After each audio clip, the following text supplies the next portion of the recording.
voted. God of the universe, look thou with favor upon these here assembled, and bestow thy guidance upon the members of the governing body in their deliberations. This we ask in thy name. Amen. I pledge allegiance to the flag of the United States of America and to the republic for which it stands, one nation, under God, indivisible, with liberty and justice for all. Everyone, please be seated.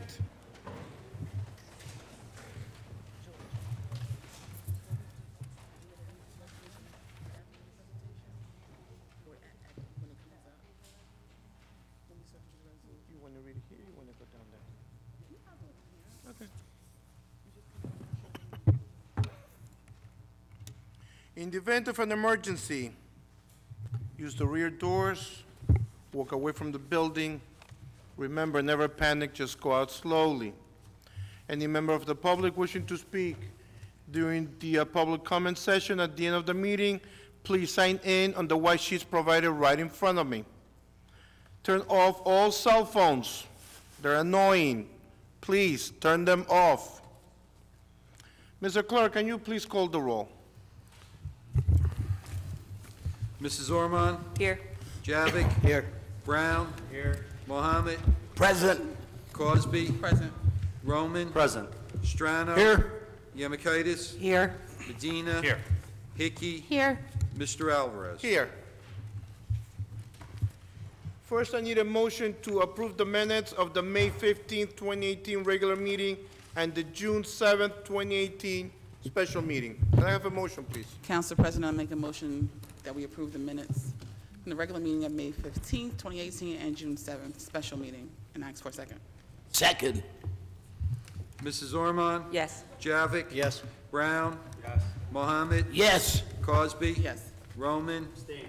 Strano? Yes. Yamikaitis? Yes. Medina? Abstain.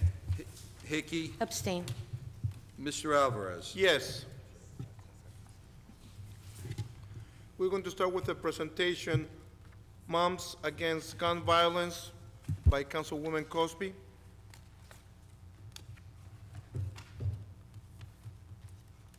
You going down there? Yes, I'm going to call Patty up to join me for the, Also, I would like to say there is the young lady here, Patty, what's your last name? Okay, we'll call you Patty. You passing this around? Okay, anybody that's interested, please. It says gun violence awareness, especially with the times now. so. I wanted to just thank my colleagues on council for indulging us with this resolution tonight. Gun violence is a thing in America, and we wanted to just address it here in Linden. I'm a member of the Moms Demand Action. Hopefully others who are in our community would seek to join as well, and we can partner with our friends in the county and just bring awareness to the gun violence issues that we do have. A lot of people don't know that I had a presentation with you guys, and I learned that over the past 4 years, there were more than 1,200 legally issued gun permits in the city of Linden. So Moms Demand Action for Gun Sense is an organization that wants to not stifle gun owners or do any harm to the Second Amendment right, but make sure that responsible legislation is brought forward from the federal government, the local government. And so we're going to present you guys with this resolution. I'm going to read it, and then Patty's going to give information and invitations to the organization. Okay. Resolution opposing gun violence. Whereas every day 91 Americans are killed by gun violence and the lives of countless others are injured. Just last year, gun violence was responsible for 84,258 non-fatal injuries, 11,208 homicides, 21,175 suicides, and more than 500 accidental deaths.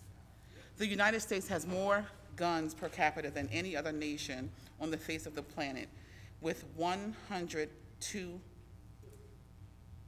firearms per person, and whereas 5 months into 2018, there have been 16 shootings at U.S. schools that have resulted in injury or death, including Texas, where 10 have died, Parkland, Florida, where 17 died, Kentucky, where 2 died, and 18 were injured. And whereas There was also a catastrophic Las Vegas shooting where 58 people were killed and injuring more than 800. And whereas it has been 5 years since the Sandy Hook Elementary School shooting in Connecticut, where 20 children and 6 educators were massacred. And whereas despite these tragedies, Congress has refused to tighten restrictions on gun ownership, including background checks that are advocated by such grassroots organizations as Moms Demand Gun, Action for Gun Sense in America, and Every Town for Gun Safety. And whereas gun violence undermines the sense of security in our schools and in our neighborhoods, whereas sensible gun safety legislation with innovative and meaningful policies will strengthen protections at our schools, students, and neighbors. Now, therefore, be it resolved by the mayor and the council of the city of Linden, we do by step forward and urge Congress of the United States to adopt meaningful gun safety legislations and to reject misguided positions. Be it further resolved that a copy of this resolution be sent to New Jersey members of the House of Representatives and to Senator Cory Booker and Senator Robert Menendez. And it'll be passed hopefully tonight by council. So thank you, Patty, for all your work that you do. Come, have a few words. Oh, okay.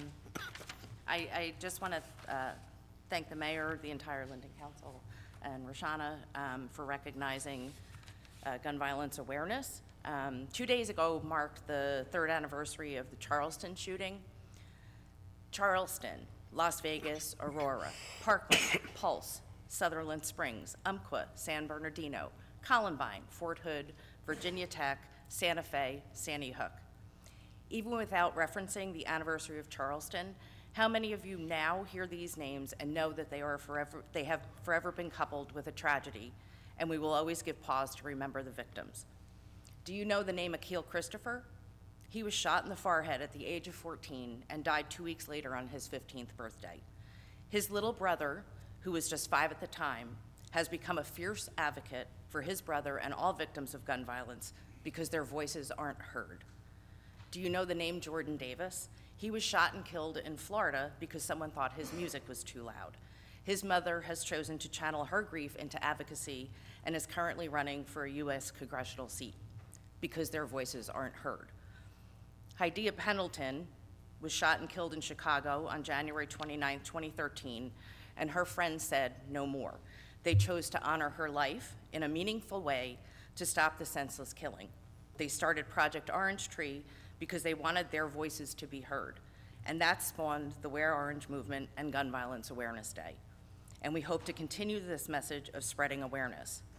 Last year, gun deaths and gun injuries surpassed the entire population of Linden, and this does not include suicides using firearms, and this year does not look to be any different. This is not a political issue. This is a public health crisis.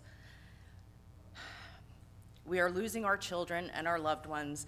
Entire communities are being affected. 99.85% of the population will know a victim of gun violence in their lifetime, and 84.3% will know someone who dies.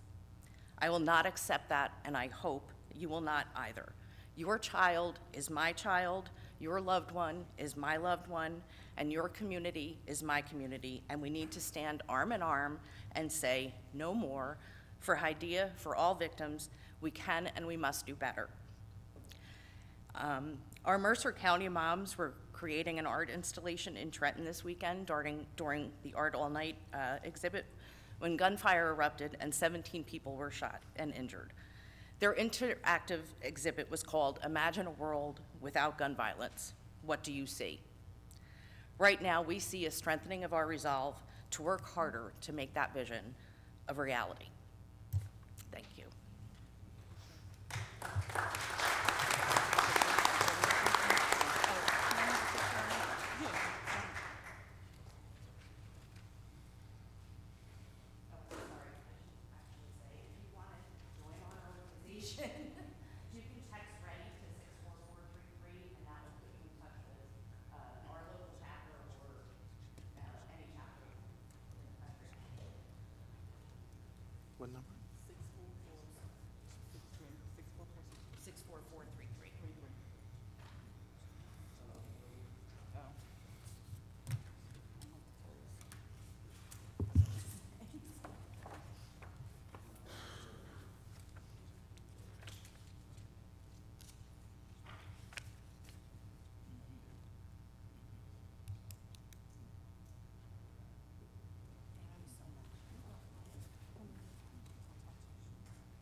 Mr. Burke, at this time, can you please start with the ordinances? Can you read 6234? This will be ordinances in hearing.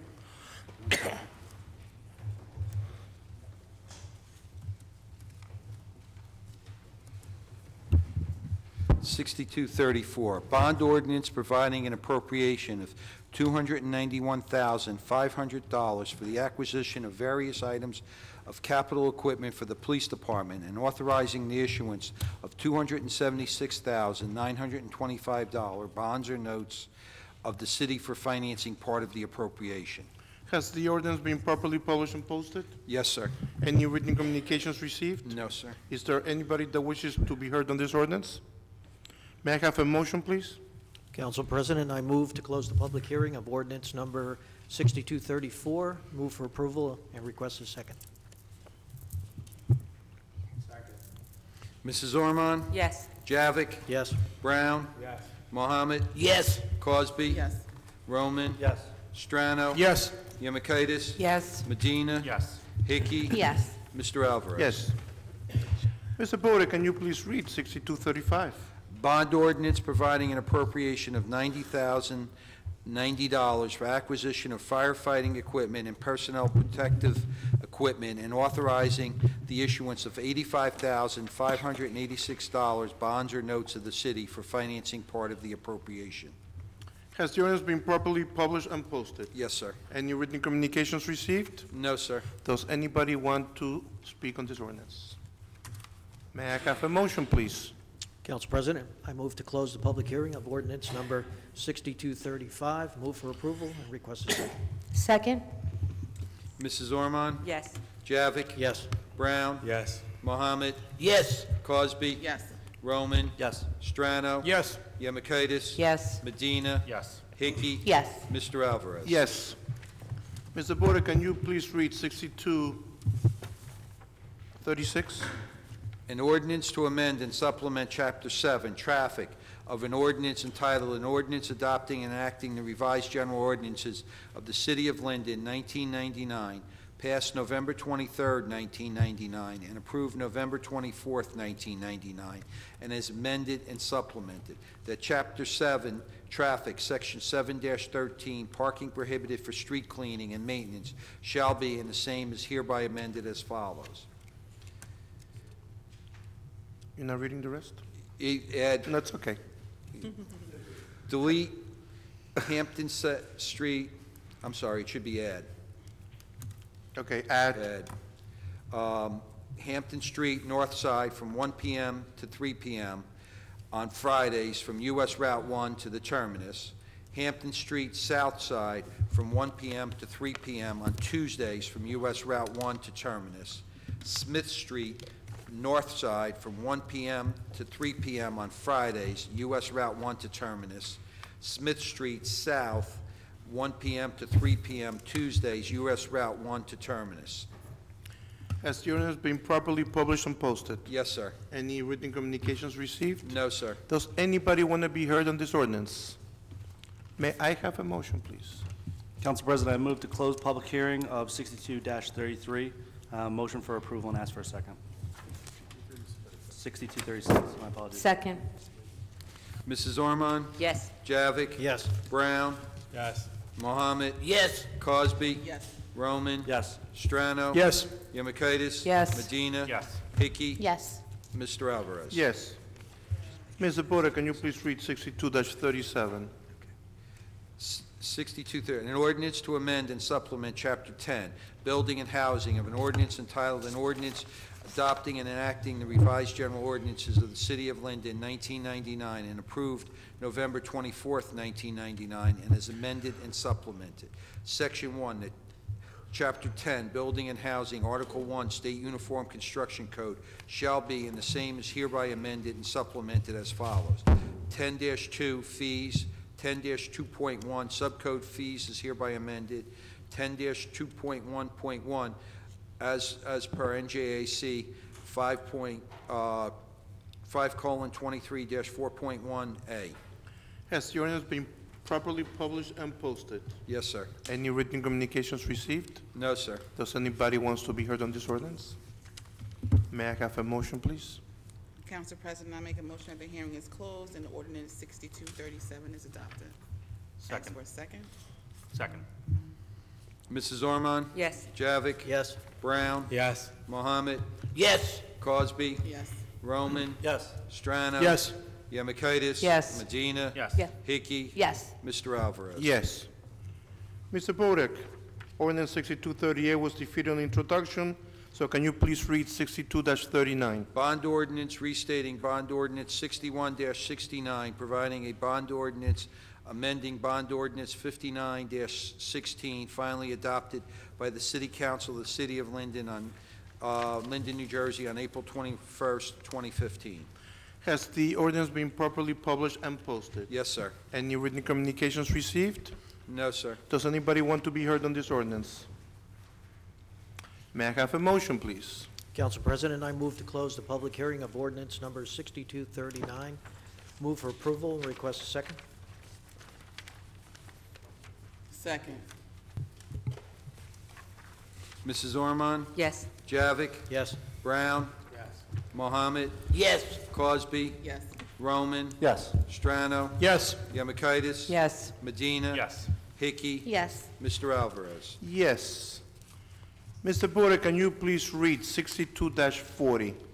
An ordinance to amend and supplement Chapter 5, Animal Control, of an ordinance entitled, An Ordinance Adopting and Enacting the Revised General Ordinances of the City of Linden, 1999, passed November 23, 1999, and approved November 24, 1999, and as amended and supplemented. Section 1, that Chapter 5, Animal Control, shall be, and the same is hereby amended as follows.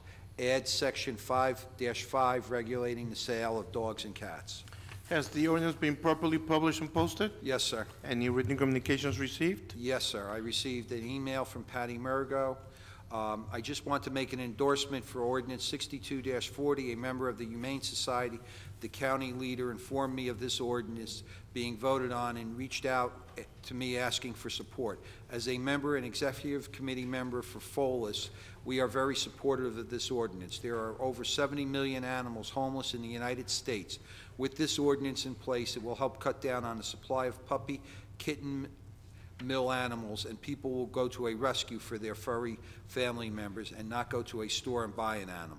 The general public do not understand the conditions they are bred in, nor do they understand the health issues that come with a puppy, kitten, mill animal. Please thank the governing body for supporting this ordinance. It will make a difference. Mr. Burdick, you mentioned the lady to be the executive of FOLAS. Can you explain what FOLAS is, please? Friends of the Linden Animal Society Shelter. Thank you, sir. Any other written communications? No, sir. Does anybody wish to be heard on this ordinance? I do. Please come forward. Oh, you too? We'll have the public first, and we'll have anybody in the dais. She's up already. Okay. The red light, but can you just hold down 1 minute? Just stay there. Just 1 second. Stay right Just there. stay there. Just stay there. Okay, Ms. Cosby. Okay. So, as a sponsor of this ordinance, I wanted to thank Mr. Cohen, and he's a volunteer from the State Humane Society. He brought the issue to us several months ago, and he was persistent, and I got all the information I read, and I thought it was a good idea that we get in front of this before, as we develop our city, and somebody might potentially want to bring a pet store that possibly could sell animals. So thank you. I really appreciate you bringing this out to the forefront and allowing us to get this in our city. That's all I want to say. And thank you, Councilwoman Cosby, for taking up this issue. My name is Janice Fisher. I'm from Manasquan, New Jersey, and I coordinate the Puppy Mill Awareness Campaign for an animal advocacy group in New Jersey, Friends of Animals United New Jersey. As an advocate, I've worked with countless pet store customers who've become victims of unscrupulous pet stores. These stores have taken advantage of customers in many ways by selling overpriced, irresponsibly bred puppies, and even more recently, they've been using what we call predatory sales tactics, like the subprime pet lease, which often targets customers with marginal credit. And if the idea of renting a puppy isn't troubling enough, consider that the customer will end up paying double the purchase price by the end of the lease, and if they default on payment, the puppy can be repossessed. So the lease so far, these leases so far have been banned in several states, and finally in New Jersey, a senator has introduced a ban as well. For many years, pet stores refused to tell their customers where their puppies come from. Makes you wonder why. In fact, in 2015, transparency had to be legislated, and this was legislation that was strongly opposed by the pet store industry. So in other words, they didn't want their customers to make an educated purchase. My group and the Humane Society of the United States researched the breeders for every New Jersey pet store through the USDA, and we found that pet stores were buying puppies from breeders that had been cited for Animal Welfare Act violations by the USDA, violations that are prohibited in New Jersey, and violations that would make their customers cringe if they knew the truth. For the record, these New Jersey pet store breeders were found to have dogs with ear, eye, skin infections. They had progressive dental disease, loose teeth, missing teeth.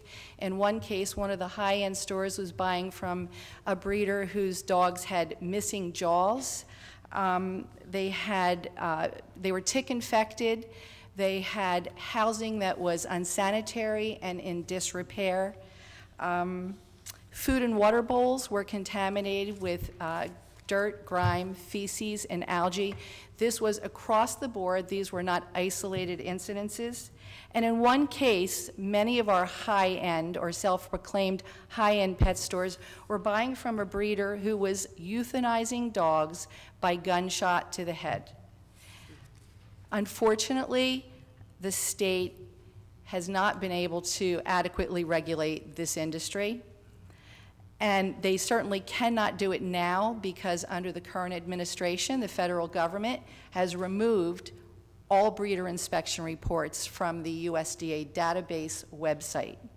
That was done early last year, and despite protests from organizations and even a list of congressmen who would like to see these records back because they were made a matter of public record for well over a decade, nothing's happened yet. So we're back to no transparency, no ability for local authorities, state agencies, or even consumers to research or regulate where these pet store puppies come from, which creates an inherent risk for any town that licenses a pet store that sells puppies and kittens, because lack of transparency usually leads to bad breeding, which usually leads to sick puppies, and that can wreak havoc on a community. There have been many towns that have suffered media frenzy, public protests, and a host of other negative attention because of stores that have violated health codes and consumer fraud and animal cruelty laws.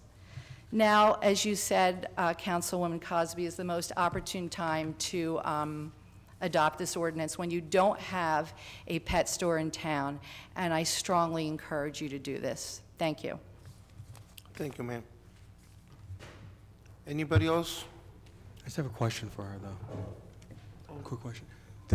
You said is the settlement that is proposing a bill to eliminate the loan program? Yes. Can you give me the bill number on that? I don't have the bill number. I apologize, but I will definitely send it to you. It's Senator Corrado who's doing that. So it's a Senate bill? And there's It's a New Jersey Senate bill, and it was just introduced a couple of months ago. And we've been before 123 towns. All of them have adopted these ordinances, and I haven't seen a local governing body yet or a mayor who hasn't been appalled by these leases. Yeah, if you can give me the Senate bill number. I will do that. I will definitely email it to you. Thank you. Anybody else? Yes, please.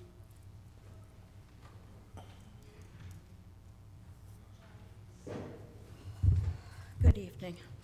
My name is Ellen Coyote. I'm from Hamilton, New Jersey, where my town passed a similar ordinance. I'm a New Jersey State certified animal control investigator, and I've been involved in the animal protection industry or whatever field for 41 years. I've been working on this issue for 30 years. And so, to not repeat anything Janice says, I'd just like you to know that selling pet store puppies is an immoral and unethical business. However, sadly, it's legal. The USDA licenses them every year, so they say they're legal. Just to know what a puppy mill with The vague definition is it's any commercial facility that breeds dogs and puts profit over the well-being of dogs. There's no way, in all my experience of all the dogs I've taken care of, all the rescue dogs, all the advocacy work I've done, that one person can take care of 50 dogs by themselves unless you're doing it around the clock. These facilities have 200 to 1,000 dogs.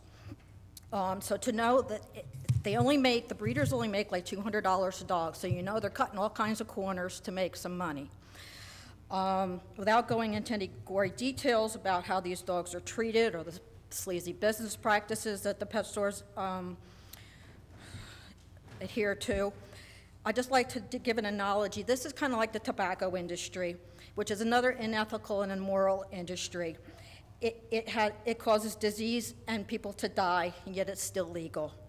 The public has known from all our advocacy work that there's something wrong with puppy mills. Don't buy a puppy mill dog. So what have they done? They changed their tactics and just tell people we buy from small breeders. We've had a long-time relationship with these people, and all kinds of misnomers and misinformation. Okay, and the big one is they tell them they're USDA licensed and inspected, which means nothing. AKC means nothing. These papers are worthless. Please, dogs deserve much better. They're not cows and pigs. They require more physical care than they're getting and social attention. Just one of the points of the FDA regulations that they follow is a dog can be kept its entire life in a cage only 6 inches bigger than itself. That's legal and common industry practice. As Petland, I don't know if you saw the article, it came out about a year ago, the diseased puppies that they shipped across the country affected at least 13 states and 100 people were infected with the bacteria outbreak so it's also a public health issue. So please, all it takes for evil to exist is for good people to do nothing. Please pass this ordinance. The animals and consumers are counting on you. Thank you very much. Thank you, ma'am. Anybody else? Okay. May I have a motion, please? Council President, I make a motion that the hearing is closed and ordinance 6240 is adopted and ask for a second. Second. Mrs. Ormond? Yes. Javik? Yes. Brown? Yes. Mohammed? Yes. Crosby? Yes. Roman? Yes. Strano? Yes. Yamakaitis? Yes. Medina? Yes. Hickey? Yes. Mr. Alvarez? Yes. Mr. Porter, can you please read 6241? Ordinance providing the amended financial agreement with SRV Linden 1 Urban Renewal LLC. Has the ordinance been properly published and posted? Yes, sir. Any written communications received? No, sir. Is there anyone that wishes to be heard on this ordinance? Mr. Principado? John Principado, 1706 Westover Road. My question is, what exactly does SRV Linden 1 do? Mr. Pauls, can you please come up? Did I say that right, Pauls? Okay. Polis? Good evening, sir. Mayor, Council President James Polis from McMahon, Scotland Bauman, Redevelopment Council for the City of Linden.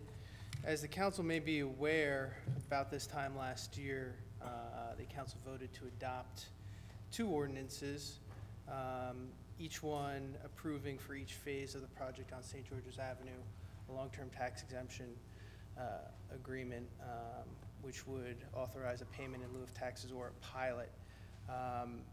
As to what SRV does, under the long-term tax exemption law, entities known as urban renewal entities have to be established with the state. It's basically a single entity so that all accounting runs through this one entity and runs through the state, so that at the end of each year, the city can ask for an accounting of this single entity to understand what revenues that entity brought in, so that we can then calculate and affirmatively accept whatever the annual service charge was for that year.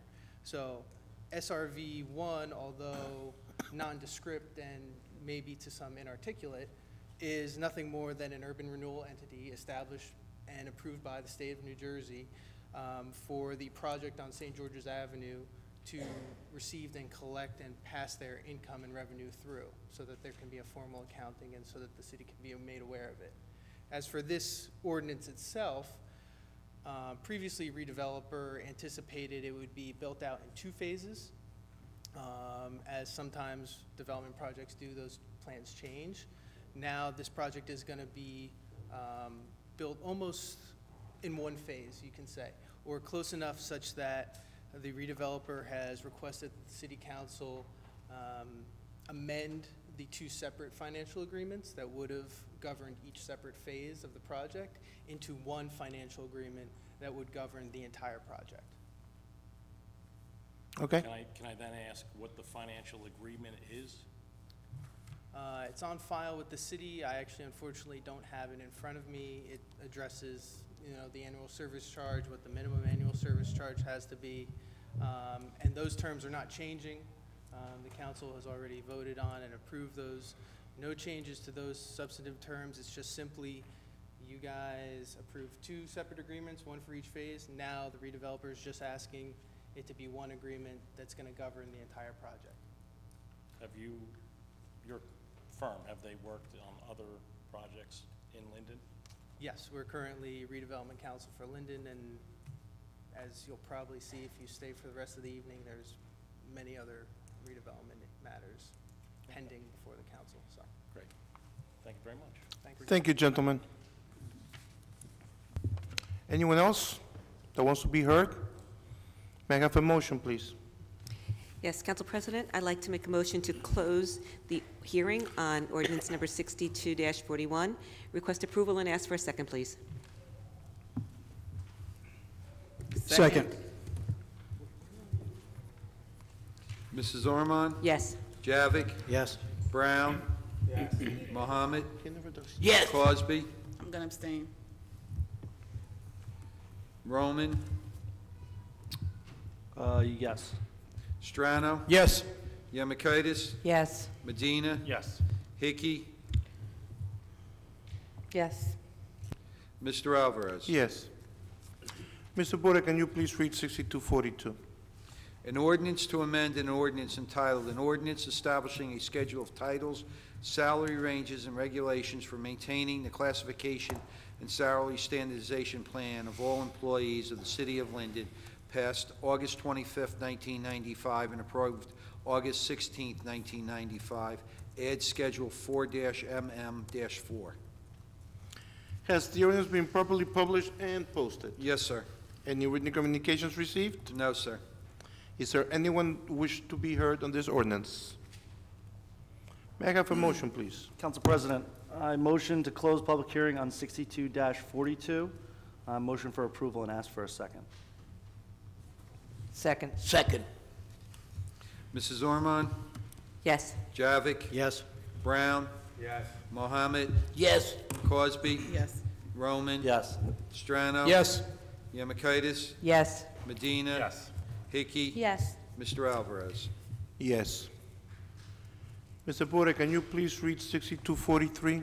An ordinance to adopt a redevelopment plan for the Griselli Road redevelopment area pursuant to the local redevelopment and housing law, NJSA 48:12A-1 at sequence.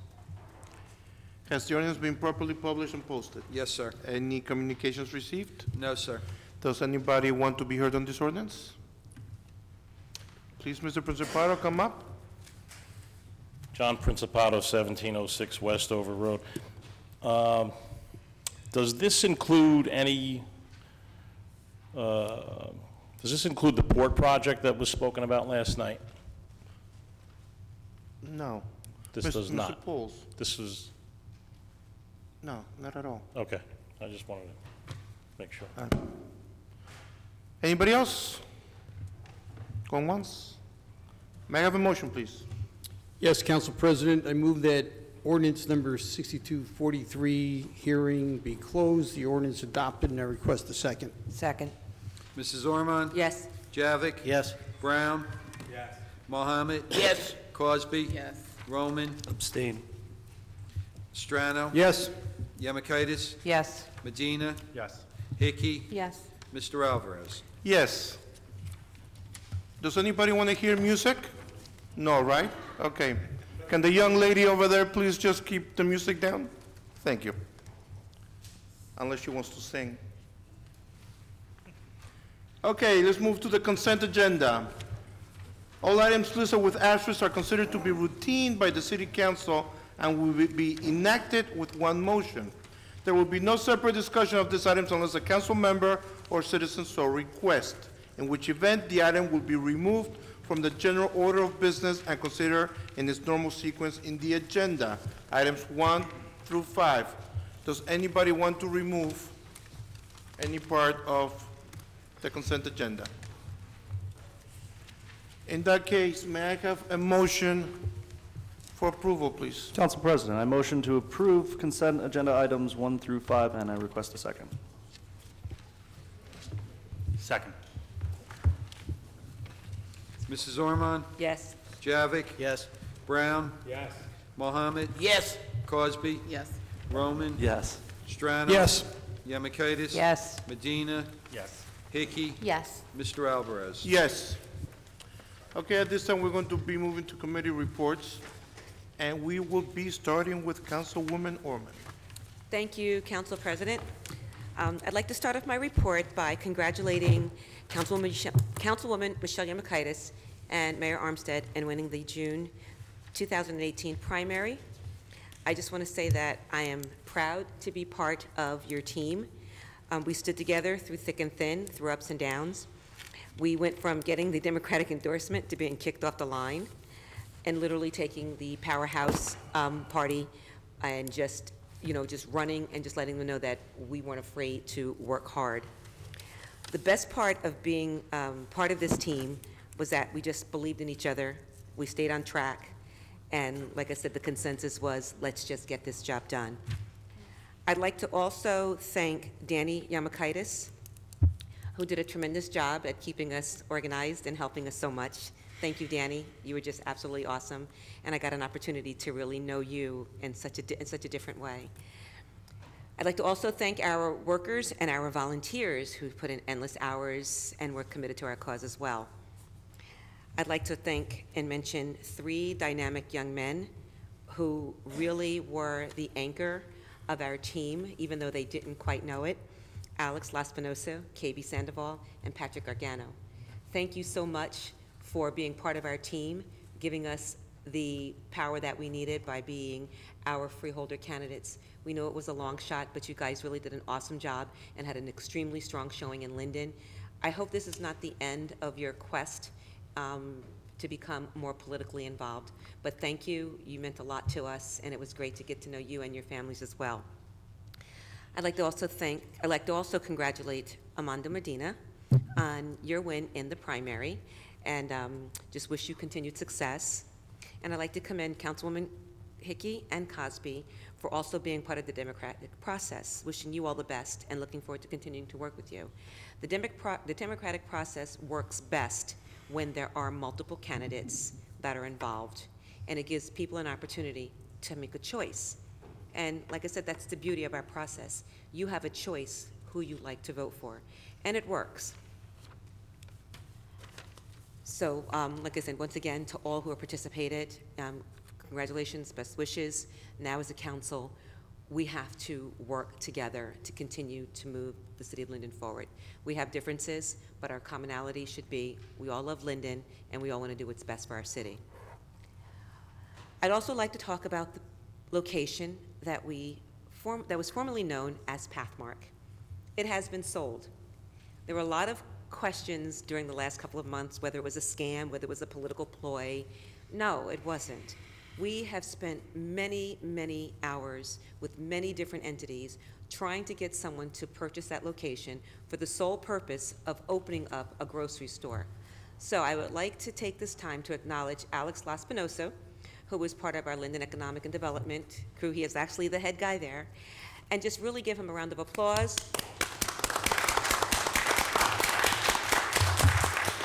For getting the job done. We had a lot of talk over the last couple of years, and this one wanting to come in and this one changing their mind. But Alex was relentless, and what I really appreciate is that because Alex knows that it's in my ward and how many people in my community were really interested, and it was a hot topic, Every time something happened, Alex called me. Even if it was the smallest thing, Alex was like, I have an update for you. And if somebody didn't call Alex back right away, man, Alex wrote their back. So I thank you, Alex. You were just absolutely awesome. No apartment buildings are going there. I just want to kill that rumor. It was just out there that, oh, we're going to have apartments there, Section 8. No, we want a supermarket, and that's what we're getting. It's going to be a super fresh. That's what's targeted so far. And it's going to have a food court. It's going to have a play area. It's going to have additional other amenities there for people who want to just come and shop, you know, just little things. It's going to be really good. And once I get more information on the details, I'll be more than glad to fill you in on my committee reports. Just also want to mention that we know that Sam's Club closed. And it's not the city council's doing, it's not the mayor's doing. There's literature out there with a picture blasted of Sam's Club that, oh, it's closed down. Well, that was a corporate-wide decision, but I have some good news about that location as well. Their plans are to turn that into an e-commerce hub. You know, because the world is turning into an online monster. Nobody likes to go into stores and shop and push carts anymore. We like to push buttons on our keyboard and hit submit. So that's going to become one of their e-commerce hubs, and I anticipate that they're going to try to compete with Amazon and hopefully give them a run for the money. Now, one of the great things, that hub is going to be right here in Linden, so I'm looking forward to ordering from Sam's Club and Walmart and getting my shipment in one day at a low price.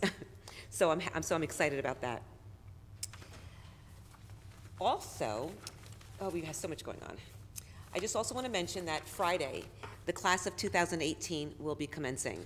And I'd like to congratulate the Linden High School students, the class of 2018, and wish them all the best of luck on their future endeavors. Whether they're going into the military service, pursuing college degrees, or whether they're going out into the workforce, I wish them the absolute best.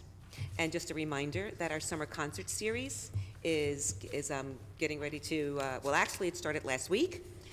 We have some great artists, some great talent, and we have some great comedians that are slated. So if you're looking for something to do Tuesday and Thursday, and I believe Friday nights also, please come on out to our series. It's free for all the residents. Bring your family. It's wonderful, and I'm sure you'll enjoy it. And once again, school's going to be out on Friday.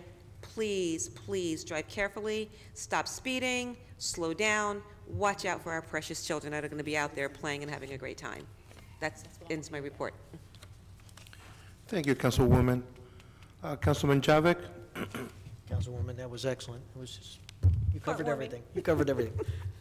Oh, one last thing, I'm so sorry. We did have our community barbecue. Let me say that. Oh, Barry, okay, I won't steal your thunder. And we did have our community yard, so you want to elaborate on that one too? Yes. Okay, I'll let Barry do that, okay. Okay, first, Councilman, Council President, I'd like to start off with the budget review and finance statement. Approval is requested for the following finance actions. Number one, the payment of bills totaling $2,614,707.71. Bills have been signed by the mayor, council president, and finance chairman, and a detailed check register and vouchers are on file in the clerk's office. Number two, we are in receipt of the investments made by the city treasurer for the month of May at the rate of 1%. I move for approval and ask for a second. Second. Mrs. Ormond? Yes. Javik? Yes. Brown? Yes. Mohammed? Yes. Cosby? Abstain. Roman? Yes. Strano? Yes. Yemakaitis? Yes. Medina? Yes. Hickey? Yes. Mr. Alvarez? Yes. So in continuing, in tonight's ward report, I would just like to thank everyone for coming out on June 9th to our annual cookout at Dobson Park. As usual, it was a great turnout with lots of food. Anyone that didn't make it, please try to come next year so you won't be disappointed. In addition, DPW is handling more trees in the second ward. If you have a stump or half a tree left, please don't get excited. It will be finished in very due time. The director is guaranteeing me that we're going to get to all those trees. If you need to reach out to me to get any of our ward trees on a trim list, call me at 908-494-4608 or email me at bjavik@linden-newjersey.org. This coming Thursday, the 21st, at 7 o'clock p.m. here in the council chambers. We will be discussing the city master plan and looking for input from everyone in attendance. Please try to attend this meeting. We could use everyone's knowledge in this situation. Let's see, I'd also like to remind everyone our Linden Library has been having some great events that we have been putting on our Channel 36. And an event you won't want to miss is on June 26th at 7 p.m. Matt Cozio will be having an acoustic evening. He's an accomplished musician. Please try to attend. If his name sounds familiar, he's the son of our former Second Ward councilman who retired after 3 terms, Rich Cozio. And that's pretty much the end of my report tonight. Thank you, and all have a great summer.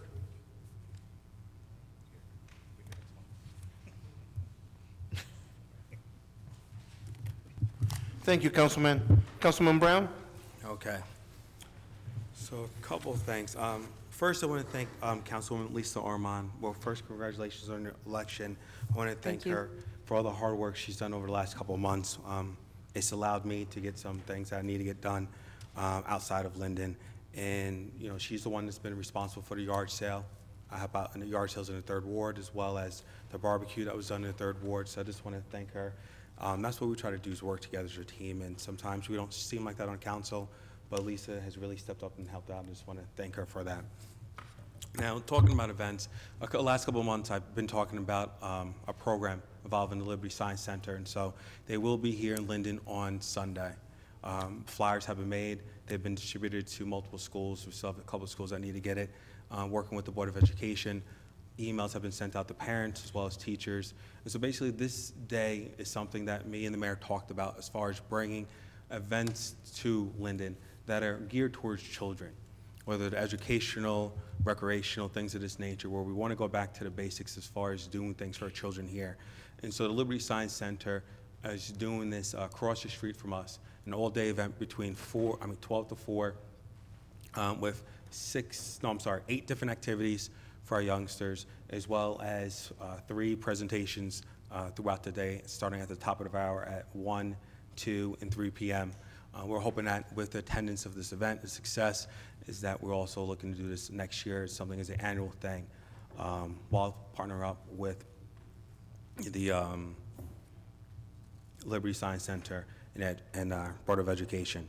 Also, for the last couple of months, I've been talking about a program that we initiated, hiring kids here in Linden, high school kids with Six Flags. To report back, we have well over 70 kids who have been involved in the program, and Six Flags has given us a report back that our Linden high school kids are doing such an excellent job that they're going to hold a 2nd round of interviews, I got word today, next Thursday, geared towards, again, our high school students. We'll be reaching out to those individuals 16 years or older, where they will be employed throughout this summer up until school starts. This is not at the expense of taxpayers, as people have suggested. The only partnership that has been done for a government entity has been with the SID district, where my nonprofit has made a donation to them to utilize that to allow the students to purchase their bus tickets. And once they get on the bus, they head down for work, they come back up, they get dropped off, and they go back home. They will be starting to work full-time in the first week of July up until Labor Day. Our goal is to hire at least another 100 students. They have no cap on how many students they want to hire here in Linden. And so I think overall this is a good program. So anyone who goes out to Six Flags, be mindful that you're going to see some of our kids out there. When you do, you're going to be proud of the work that they're doing, because they're working as lifeguards down there. Some of them have got certified as lifeguards. Some of them are ride operators as young as 16 years old. Some of them are working in our entertainment department down there. And already management has expressed interest in promoting some of these young individuals. So this is something that we should be proud of. I want to thank the Board of Education for allowing Six Flags into the school to do the interviews, because this is the only municipality where they've came up to interview our students. They have not done this anywhere else. And the park president himself has approved this program to the point where Six Flags is paying for half of the cost of the busing. So we were able to reduce the tickets for the students by half. So this is an accomplishment in itself.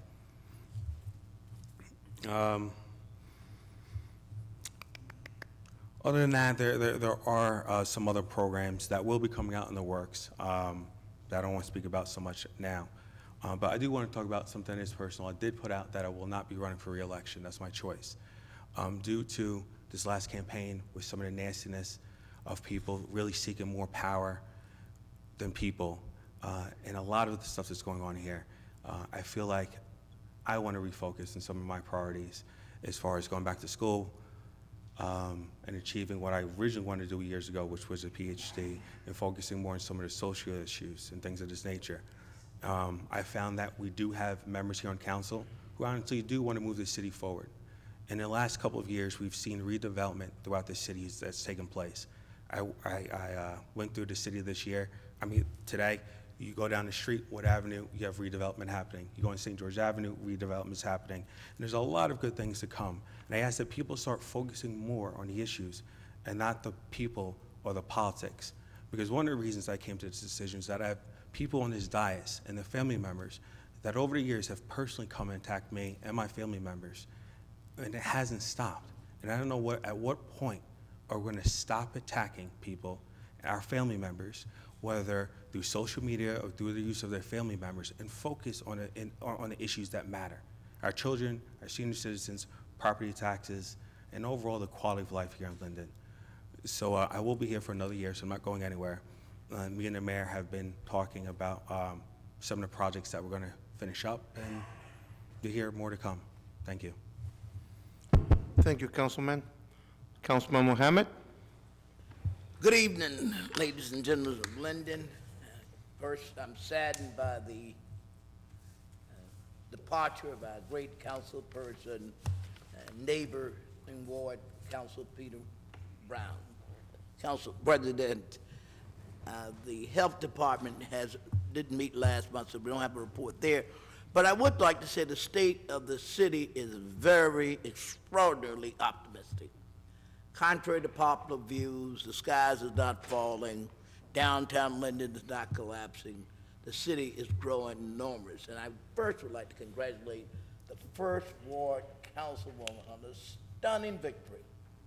And then turn my attention to our sister council president on the Democratic Party nomination, none other than a person who served as a sister to me and taught me the ropes of being a council person, none other than Michelle Yamakaitis. Thirdly, I have to put my attention on the chief executive of this great city, Mayor Derek Armstead. And I have said, been from the old school, I don't call people by their first names. Don't expect to be called by my first name. I am a councilman elected by the 4th Ward, not by the people, but by voters. And in the November election with no opposition, it was 599 to 0. And in the primary, it was 494 to 294. So I listened to the voters. In this great society, democracy matters. Winners do matter. And I do congratulate those who lost in the election. I think they were fine people. The voters thought otherwise for the position. Takes nothing away from the integrity of these great people. And I will say this to them: I love you. Ain't nothing you can do about it. So therefore, you got a resounding vote of love for me. And as you know, it was Father's Day. So I'm all your fathers. I'm old enough to be everybody's father. Some of you probably say grandfather. Perhaps some of you would even use that against me in the next election. But I think I'll be still kicking and running and vigorous and waiting for the election. And though I'm not ready to yet announce my candidacy, I'm too excited about how great this country is and to see the democracy lives. I will never trash the FBI. I will never trash the police department. I will never trash the Justice Department. And I will never trash this chamber. I will trash your ideas. I will trash your silliness. I will trash your low-life tactics. But I will never attack you or your family personally. Now, I will opine on anything you say, because that's democracy. And since it is the greatest democracy in the history of humanity, I think we should just applaud it. So I thank you That's the report. I guess that's the report of the health department. And I would say the mental health of the city is improving, the physical health of the city is improving, and definitely the spiritual health of the city is improving. Thank you. Thank you, Councilman. Councilwoman Cosby.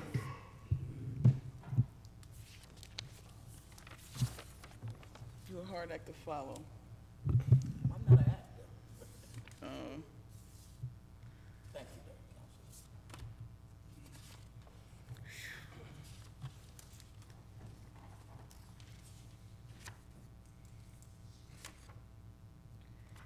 I didn't receive a report from the Linden Roselle Sewage Authority this month. I did not attend the meeting. I had another obligation, unfortunately. Mr. Rochek is not here to provide the information. Oh, there you are. I'm looking for you over there, George.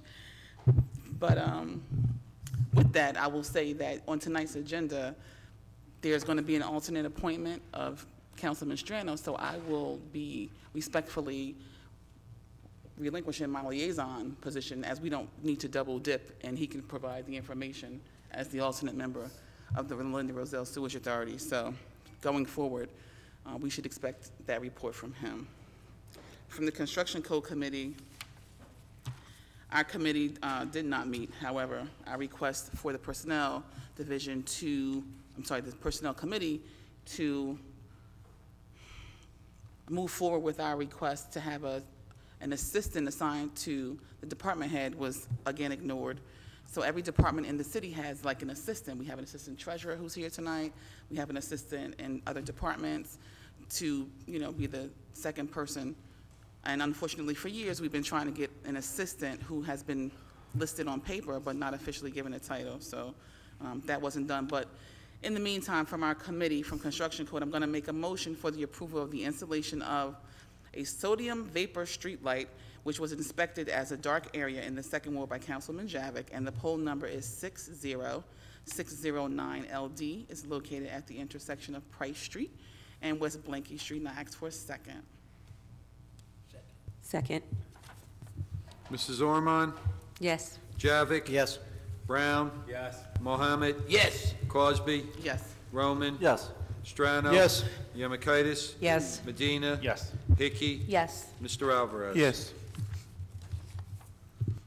Okay. From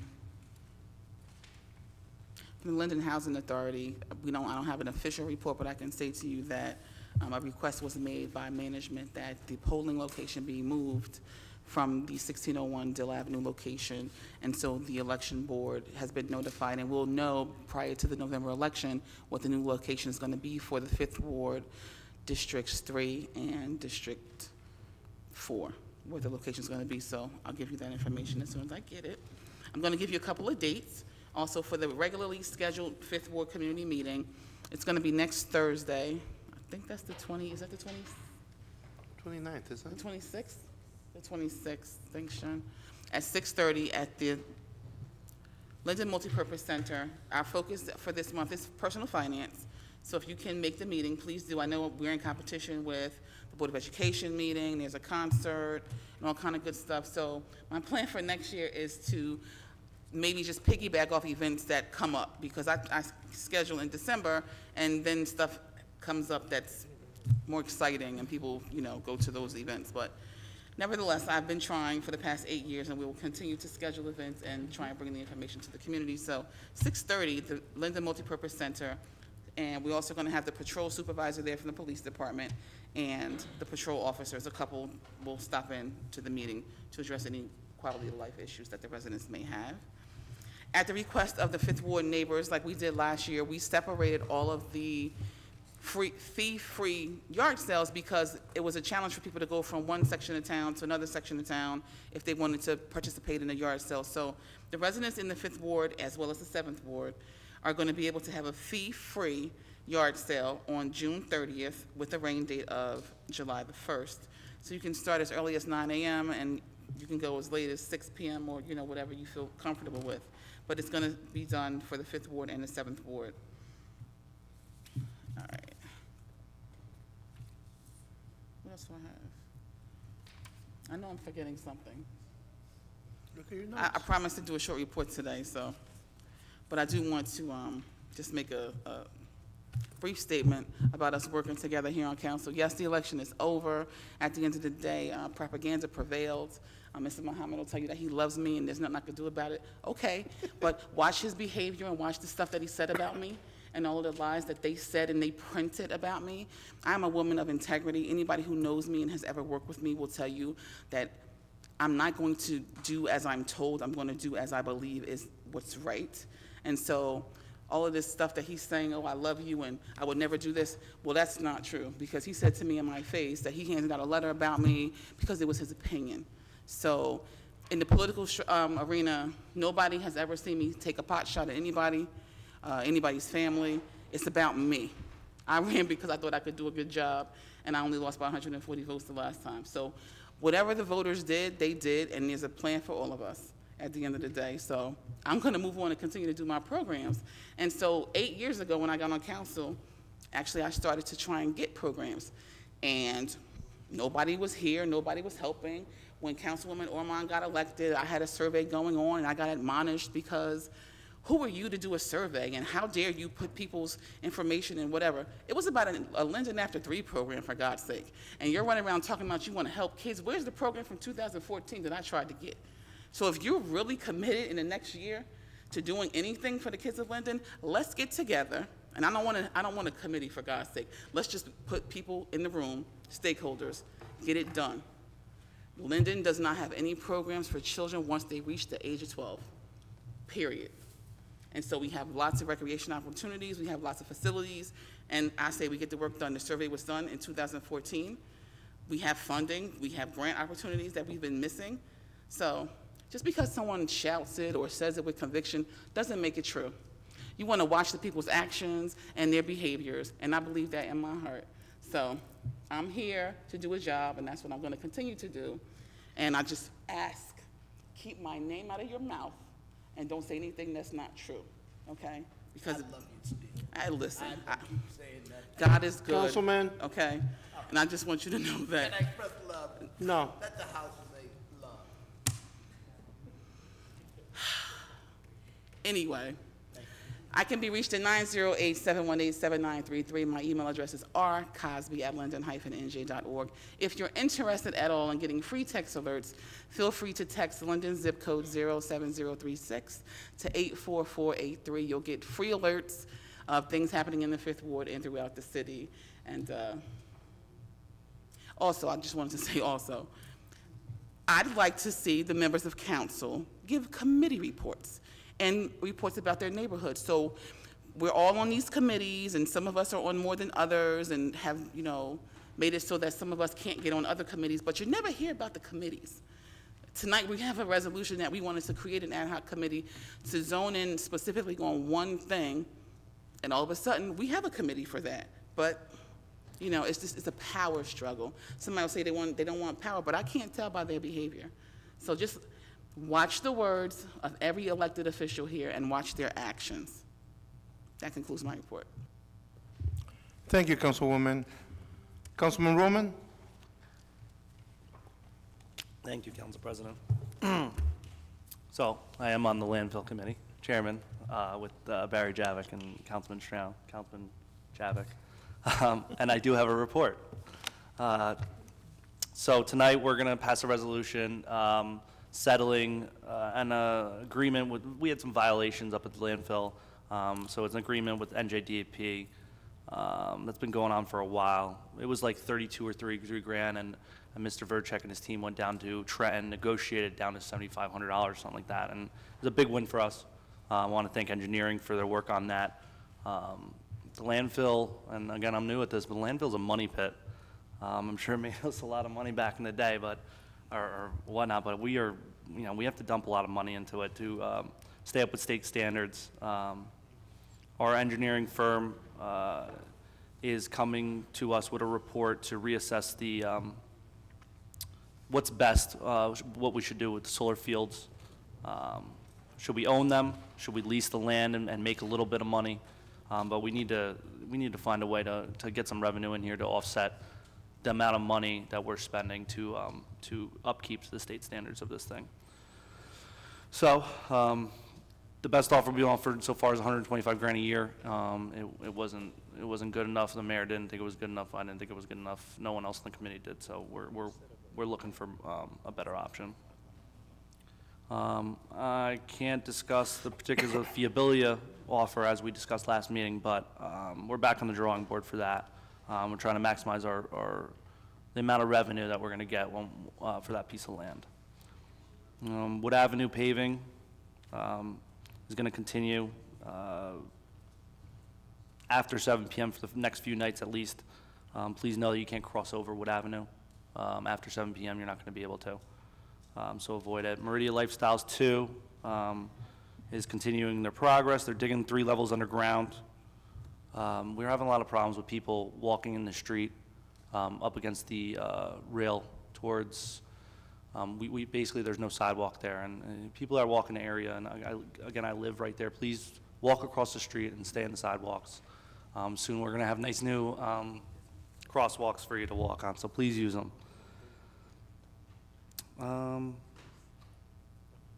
I went to the Union County Committee Community Unity Pride Day this past Saturday. This is this county's 2nd year doing it, their Pride Day, and I really enjoy working it every year. And for next June, please come out. It's an amazing event. I'm planning a 6-word garage sale for September 8th and September 9th. I'm going to send out a flyer over the summer to 6 warders and give them the information they need to sign up. The week after, like 3 days after actually, is trash day, so you guys should be able to throw out any excess trash or unsold items that you want to throw out if you choose to do so. Public properties. Train station, been working with public properties to remove a lot of graffiti at the train station as well as at Lawson Park. Lawson Park got cleaned up, and the train station's mostly been cleaned up, and as of tomorrow, the rest of it will be gone. Apparently some kid came, tagged up the platform, tagged up almost everything there, as well as the chalkboard I put up to solicit ideas for the old Linden auto body. As for the chalkboard, I've been out there almost every 2 or 3 days trying to clean it, but honestly, I just can't keep up with it. So I think it's about time. I mean, I've got about 20, 30 different pictures of what could go on there. I've probably erased it over 20 times. So I'm going to end up taking it down soon. I'm going to submit the pictures as well as a list to the developer. Obviously, it's up to whoever develops it to put what they want there or what they see fit. Obviously, we have a say in it, but I'm going to send that on to them. We passed a ordinance just before for Hampton and Smith. Again, I discussed this last month. The parking times are 1 to 3 instead of 11 to 3 now. We've had a whole lot of retirements tonight. I want to point out one in particular. I know I've only been here 6 months, but I want to extend a congratulations to a former neighbor of mine, Al McDonald, who's our public properties director, and he'll be retiring at the end of this month. I've known Al since I was a toddler playing the streets with his kids. He's served the city for 38 years, and I want to wish him a relaxing retirement. I want to, again, publicly congratulate the mayor on winning the primary, as well as Councilwoman Yamakaitis, who is now Council President-elect. I also want to congratulate Councilwoman Hickey, Councilwoman Cosby, and as well as Council President Alvarez as their hard fall campaigns.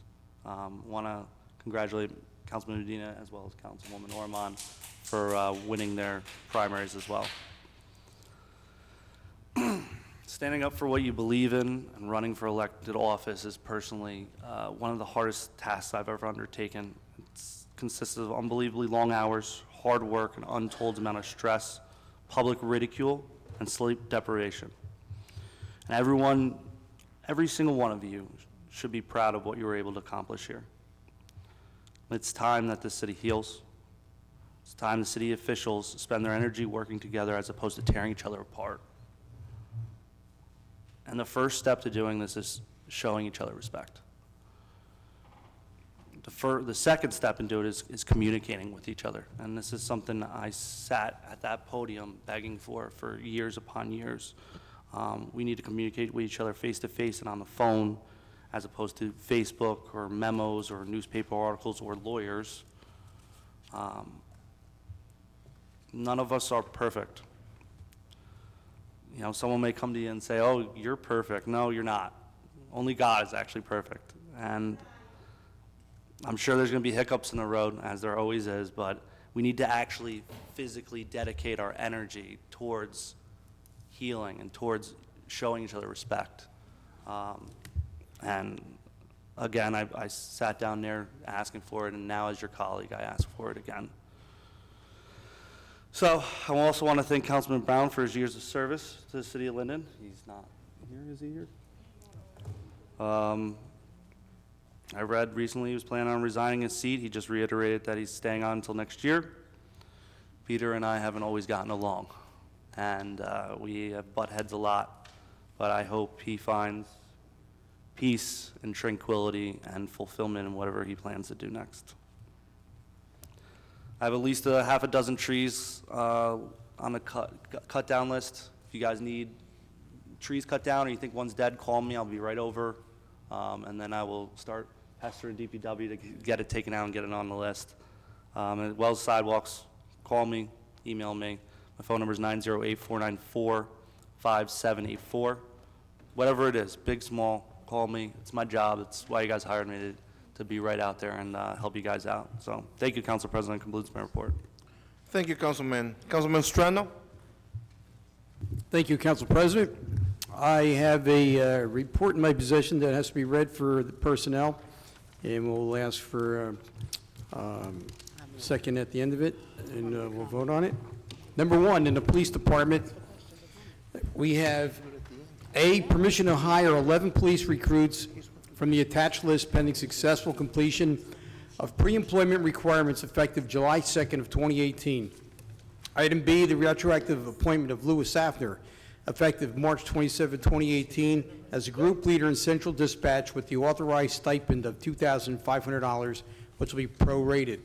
C, permission to increase the number of public safety telecommunicator trainee hirees from 4 to 6 off the current list of eligibles. D is accepting the resignation of Michael Clemendor, public safety telecommunicator, effective May 17, 2018. Number 2, in the Department of Community Services, A, title changes effective June 20th of 2018. John Venditto to Provisional Assistant Superintendent of Public Works at the annual salary of $133,014. Pedro Calzado to Provisional Heavy Equipment Operator at $24 per hour. Joseph Venizio to Provisional Motor Broom Operator at $29.50 per hour. Craig Lambert to Provisional Automated Sanitation Driver, $23.50 per hour. Robert Smith to Provisional Motor Broom Operator at $36 per hour. Robert Firestone, voluntary demotion to laborer at $26 per hour. Cornelius Daves, voluntary demotion to laborer at $16 per hour. Keith Johnson to Provisional Maintenance Repairer at $23.50 per hour. Robert Echeverria to Provisional Maintenance Repairer at $21.25 per hour. Joseph R. Caplet to Provisional Tree Trimmer at $19.25 per hour. Eric Mikely, Mikil to Provisional Tree Trimmer at $20.75 per hour. Alex Lugardo to Provisional Sewer Maintenance Repairer at $20.75 per hour. Vincent Williams to Provisional Road Repairer at $26 per hour. William Sutton to Provisional Road Repairer at $20.50 per hour. Ernest Green to Provisional Tree Trimmer at $25.50 per hour. And Aviar Rivera to Provisional Sewer Maintenance Repairer at $27 per hour. B is permission to hire Alfonso Smith, Andy Bryson, and Otis Hill as laborer 1, Tier 2, effective July 2nd, 2018. The hourly rate is $15 per hour, subject to the successful completion of pre-employment requirements. C is the resignation in good standing of Kevin Myers, laborer 1, effective July 9th, 2018. D is the approval of the seasonal list. The list is on file in the city's clerk's office. E is permission to post for a part-time clerk 1 due to an existing vacancy. Item 3 in the engineering department. Approval of summer help list. The list is on file in the clerk's office. B is the approval of the Clean Communities list. The list is on file in the clerk's office. C is the approval of Denise Franco and Joseph Krobeck Jr. as summer engineering interns at the hourly rate of $15 per hour from June 15, 2018 to August 30th of 2018. 4 in the public property recreational services. A is the appointment of Frank Dan as the acting head of the Department of Public Property and Recreational Services at no additional compensation effective July 1st of 2018. B, the hiring of Richard Vesky and James Kondersky as Laborer 1, Tier 2, effective July 2nd, 2018, at the hourly rate of $15 per hour, subject to the successful completion of pre-employment requirements. C is the hiring of Joseph Vinek as provisional electrician at the hourly rate of $30 per hour, effective July 2nd, 2018, pending the successful completion of pre-employment requirements. D is a salary adjustment for James Venditto, supervising mechanic, to $91,120 effective June 20th of 2018. E is the approval of seasonal list in DPW. The list is on file in the city clerk's office. 5, in the municipal court. A is permission to repost 3 part-time clerk ones from the POAA account. B is permission to begin posting process for deputy court clerk due to a previous retirement. Item number 8, A, in the Board of Health, permission to hire Justin Panzarella as a registered environmental health specialist effective July 2nd, 2018, at the annual salary of $60,000 with a residency waiver since announcement was open statewide, pending the successful completion of the pre-employment requirements. Number 9, in the Law Department, item A, accepting a resignation in good standing of Dana Tristeo, the legal secretary, effective July 6th of 2018. In the personnel, we have AFMLA and New Jersey FLA, employee ID 000942, May 16, 2018 through June 1st, 2018. Employee ID number 909498, June 1st, 2018 through June 29th of 2018. Employee ID number 090893, June 6, 2018 through September 10th of 2018. Employee ID number 909524, May 29, 2018 through June 19, 2018. Employee ID number 909223, which is May 24, 2018 through July 1st, 2018. And finally, employee ID 000238, May 23rd, 2018 through June 30th, 2018. I move for approval. Hold on, Councilman. Oh. Hold on a minute, please. Can you please ask for questions or comments? Yes, I will. Any questions? Sorry. Comments? We have one right here. Ms. Cosby? Yes. So, I just have a couple of comments. Okay. So I have just a couple of comments to make about the report and some of the things on here, specifically number 2E, which is permission to post for a part-time clerk due to existing vacancy. In 2011, at my request, we had a policy that says that all things are going to be published, and that was awesome. In 2017, these people on the committee now reversed that, and they said that they're going to keep applications on file for 6 months. So I know personally 4 people who apply for clerk jobs, and I would charge the committee to go and pull out that stack of applications for the qualified clerk ones, and you put these people and you hire them. And you know, we're playing games because we're not really being an equal opportunity employer, if you will. Just to be clear, if you said to me that you're going to hold applications for 6 months and now you have vacancies, why aren't you filling these vacancies with the people? That's my concern. The second one is 4A. Later on in this report, you see that anticipated vacancies, and then you're going to fill them and you're going to post them. And we first thank you, Al McDonald, for all the years of service that you had, 38 years of service.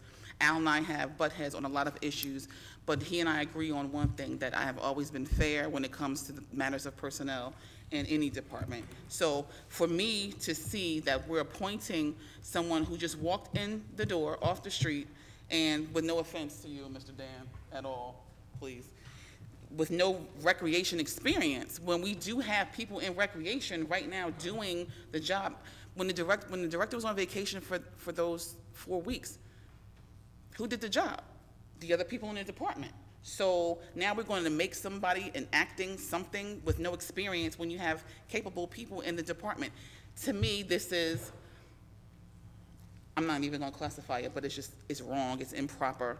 Just the same way that we tried to hire people when we had qualified members of the department who were qualified to be drivers, and I had to sit here and poke my chest out then and say, we're supposed to put these people on provisionally. That's what we're supposed to be doing, and that's just my opinion, and I can say whatever I want to say, Mr. Roth. And permission to repost the 3 clerks, again, same point. Either we're going to go with the amended policy, which I disagree with, or we're going to post these things publicly.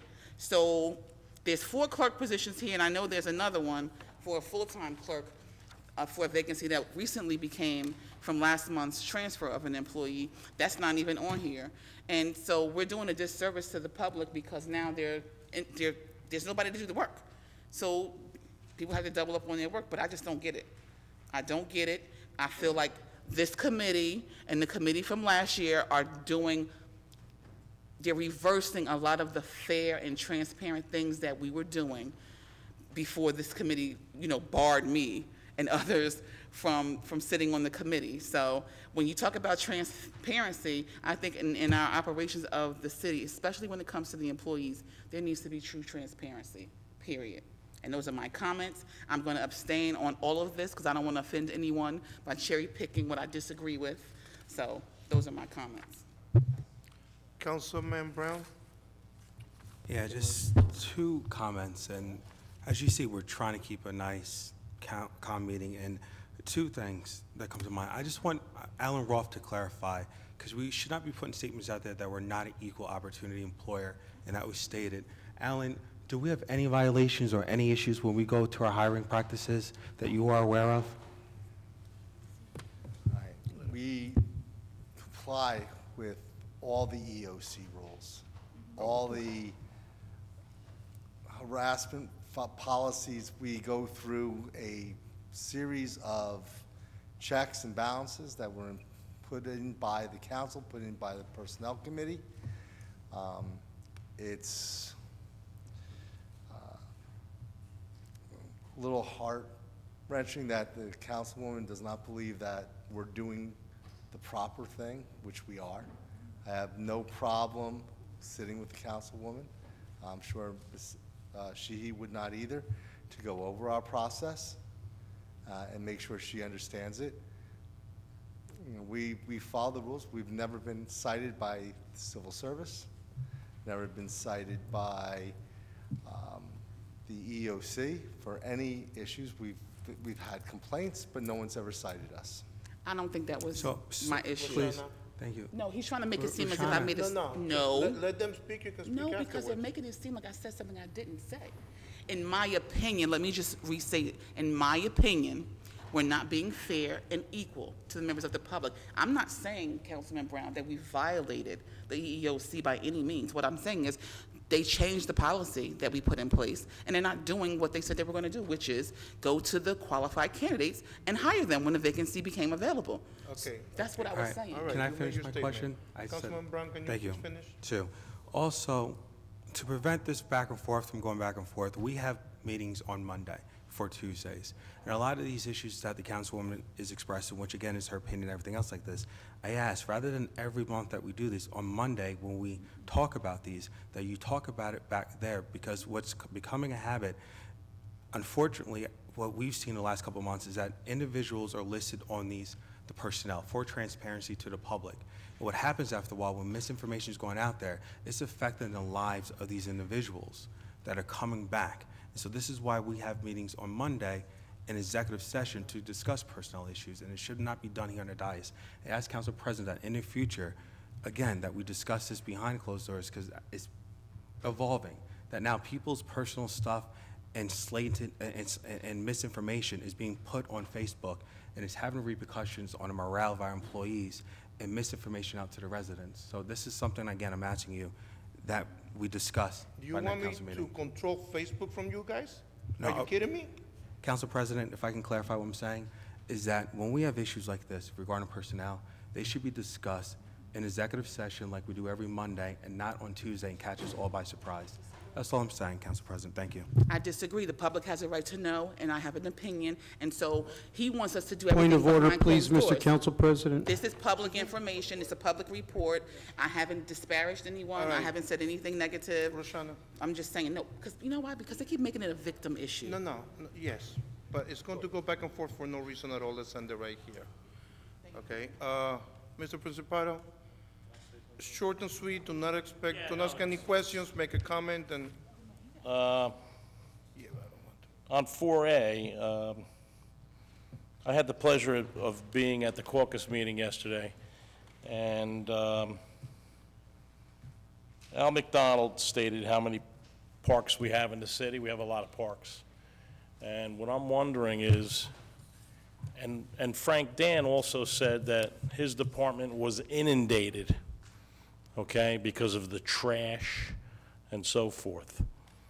I'm wondering how this gentleman is going to oversee two of the, probably the most major departments in the city. How is he going to oversee both of them? Because excuse me? After listening to both of those gentlemen last night, it sounded to me like, quite frankly, no pun intended, Frank was a little overwhelmed with what was going on, and it's not a knock on him at all. No, not at all. Okay. Mr. Dan is a director, and he's been a director in different towns, and his management. It's not like if he goes out there, when he means he's overwhelmed, I don't believe that he means like, oh my God, I can't handle this. I know exactly what he meant. Okay, what he meant is he doesn't have the personnel because of all the stuff we're doing now, especially the trees and... How is he going to oversee 37 parks? Plus the Department of Public Works. That's all, that's public all I have. property, same thing he oversees DPW. He That's has my his comment. supervisors underneath him. Thank you. Thank you, Mr. Principato. Anybody else? Councilman Strano, can you please make your motion? Yes, please, I move for the approval of the personnel report, and I request a second. Second. Mrs. Ormond? Yes. Javik? Yes. Brown? Yes, all abstain on 4A. Mohammed? Yes, absolutely. Cosby? I abstain. Roman? Yes. Strano? Yes. Yemakaitis? Yes. Medina? Yes. Hickey? Yes to all except 4A. Mr. Alvarez? Yes. Can I continue with my report now? Yes, please. All right, thank you. Thank All right. Just want to follow up real quick on what John was reporting, Councilman Roman was reporting, excuse me. All right. Regarding the barricades on Southwood Avenue, I was happened to be having a conversation with the bureau chief for the traffic bureau in the county today, and he had informed me that they will be moving those barricades and creating a walkway so people will not be walking in the street. They've seen that problem, and they're going to remedy that. First, I want to wish Al McDonald a happy retirement. 38 years is a long time to spend anywhere, and that's an accomplishment in itself, and I just want to wish him well and a well-deserved retirement. Work is being done in the 7th Ward. Number one, we've got the roof replacement, thanks to the Public Properties Recreation Department, of the 7th Ward Recreation Building, which is sorely needed. It was leaking profusely, and I think there's going to be additional renovations done in that building, which will be a plus for the people in the Trimley Point area and the 7th Ward. So item number 2, the new asphalt playground area has been installed at the 7th Ward Park. Extensive tree trimming was also done there as well by our DPW, and I'd like to commend our DPW director who saw fit that with the summer season coming up, the first thing to do would be to take care of the trees in the parks, because that's where a lot of children are going to be during the summer, and that was, you know, really well thought out, and I appreciate that. 3, milling and paving on Lower Road. It's in progress. It's including the area of the railroad crossing. We are nearing the final phase of the implementation of the quiet zone. Once that pavement is down and our road markings are put in and our signage is installed, which I'm hoping, again, our public properties will get on right away, we will have a ribbon cutting at that crossing, and I hope that George Verchik will be there to cut that ribbon so we can celebrate the quiet zone. The paths have been repaved in Memorial Park. I think it's better than a half a mile of path that goes through the park that's being repaved. Again, public properties. Through our engineering department, we had sanitary sewer repairs done on Southwood Avenue, and also on 19th Street. The restoration work is still pending. I know it's not satisfactory, and but, we'll stay on top of that to make sure that it's, refinished to what we consider acceptable standards. The last item I want to mention is the announcing of the waiving of the fees per Resolution 2018-272 for a ward-wide, 7th ward-wide sale to be held, yard sale, which will be held on June 30th and July 1st due to the rain out of our last date back in May. I'd like to congratulate all those who participated in the last election, win or lose. It was quite an event for everyone in the city, and with that, I will conclude my report. Thank you. Thank you, Councilman. Councilwoman Yamakaitis? Thank you, Council President. I'll start with my report as liaison to the Mayor's Youth Commission. This Friday, June 22nd, the Linden High School class of 2018 will be graduating. That evening, the Mayor's Youth Commission will be hosting their annual Project Graduation. Project Graduation is a program that is offered as a part of a post-graduation party. Is an alternate to student-run house parties that may lead to underage drinking and/or drug use. This event lasts through the night and offers activities such as swimming, basketball, soccer, and dancing, just to name a few. Food, beverages, snacks, and desserts are also available all night long. The graduates are checked for illicit substances before entry and carefully monitored all night. The cost of this event ranges between $35,000 to $40,000, depending on the graduating class size. The Mayor's Youth Commission fundraises throughout the year to cover these expenses. They also receive great support from our businesses as well as from our city departments. A complete list of supporters will be read at the July council meeting. The Mayor's Youth Commission invites you to like our Facebook page and Instagram page to view live photos of the night's event. If you'd like to donate a gift to the graduates raffle, please contact Sandy at sandyvaz@hotmail.com or contact Rebecca in the mayor's office. As for the 8th Ward, I received notice from the Port Authority. The Goethals Bridge from New Jersey to New York will be closed this Friday, June 22nd from 10 p.m. until Saturday, June 23rd, opening at 8 a.m. This allows contractors to create the final configuration of the bridge with 3 lanes and shoulders on each side. Please use the Outer Bridge Crossing or Bayonne Bridge to enter Staten Island. On tonight's agenda, Ordinance 62-49 is on for introduction, amending the redevelopment plan for Park Plastics to include an additional lot. This additional lot, which is located on the corner of Worth Avenue and Bedell Place, will help expedite this project and move it forward. Once again, our city playground and day camp programs will be opening on Monday, June 25th throughout the city. The free playground programs in the 8th Ward are in Milkowski Park, located on Bedell Place, and Dorothy Ford St. Mark's Park, located on Essex Avenue. The playgrounds are open from 12 p.m. to 8 p.m. with playground staff. They also offer games, sports, arts, and crafts. Please encourage your children to come out and sign up for the playgrounds. They do not have to stay the entire day. It's a good opportunity for them to get out of the house and away from the video games. So for more information on these programs, please stop by your neighborhood playgrounds and speak to the staff or call the Recreation Department at 908-474-8600. And that concludes my report, Mr. President.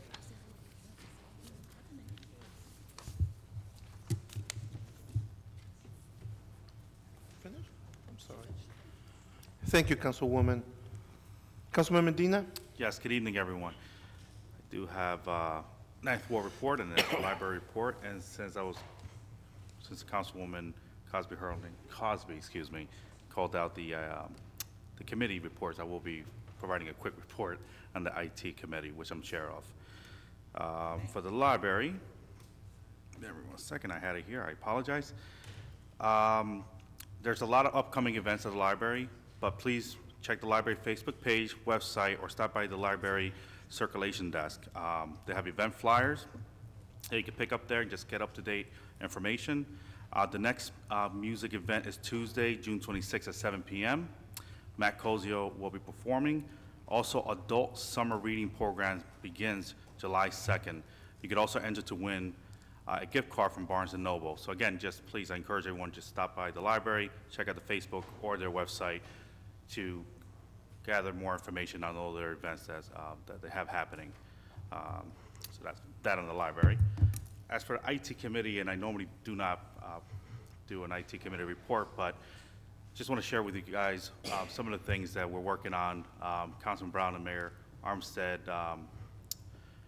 brought to the committee discussing the possibility of finding a vendor to provide a multi-facet app that will be crossed with the Board of Ed for events and calendars, and also notification. We're also working on the completion of phase 1 and 2 of the camera system, citywide camera project that was started a year ago, maybe a little bit longer. And also we're working on bringing more workable documents online that you can fill out. Right now we have the garage sale.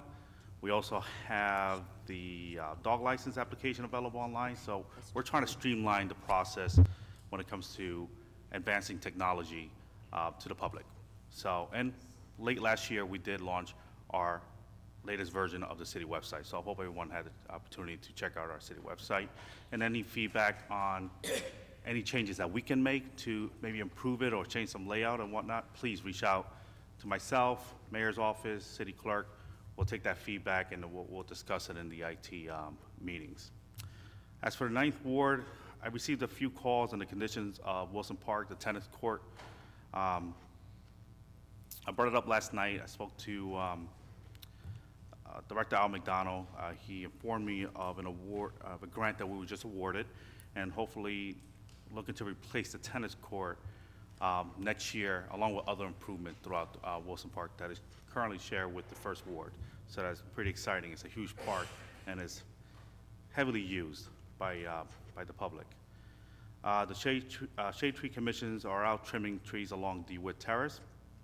Hopefully DPW will get to the largest trees throughout the course of the years.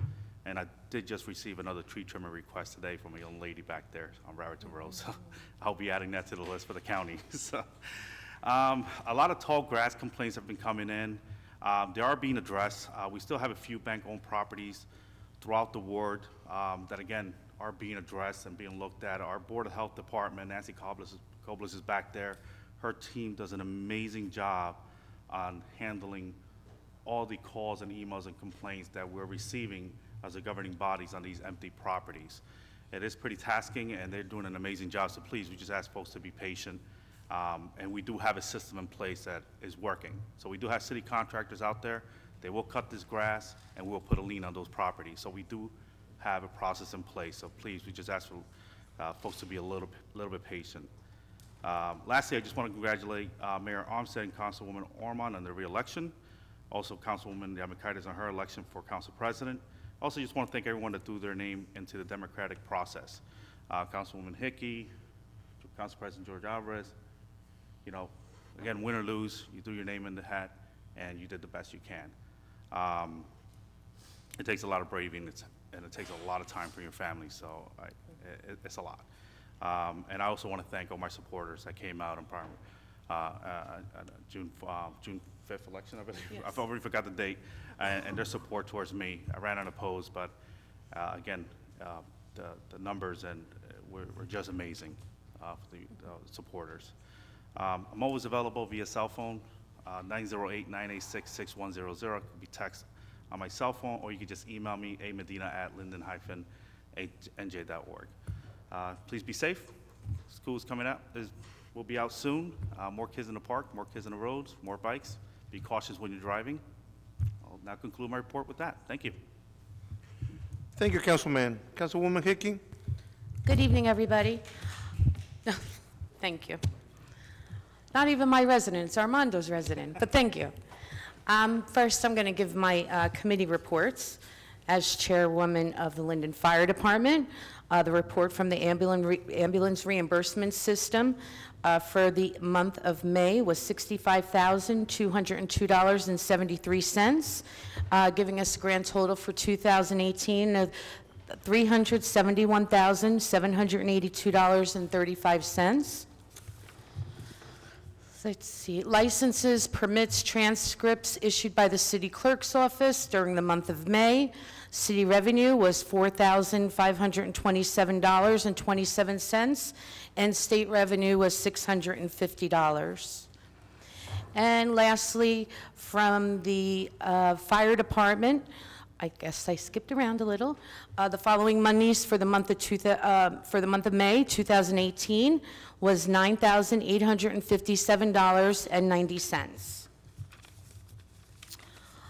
First, I would like to just congratulate Mayor Armstead, Council President-elect Michelle Yamakaitis, Armando Medina, Councilwoman Orman, on the election, and they're winning the election. Certainly, there are no hard feelings. I ran a hard election. I'm proud of the election that I ran, and my husband couldn't be happier.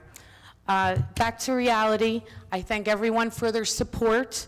I look forward to working with everyone, and I will continue to be the councilwoman that I am and out to help everyone I can, not just in my ward, but within the city. Everyone knows that I'm always a phone call away, 908-347-4548, and certainly that's the cell phone number that I always say my children have, so I'm not going anywhere. But I am glad that it's over and I can enjoy my summer, and I believe that everything happens for a reason, and I'm very content with the turnout of the election, and I will continue to sit up here and speak the truth. I have found out there's more people that watch our council meeting than we think there is, and many of them do wait for my reports, and I am proud of that. My report was very short tonight until it gets to me, and I keep adding to my list and adding to my list. You know, I'm about speaking the truth, and there are some issues that I'd like to talk about. First, I want to take a moment of silence on behalf of Dennis Valvano and the PAL in memory of Danny Kaczynski, DK, who we lost 1 year ago on June 12th.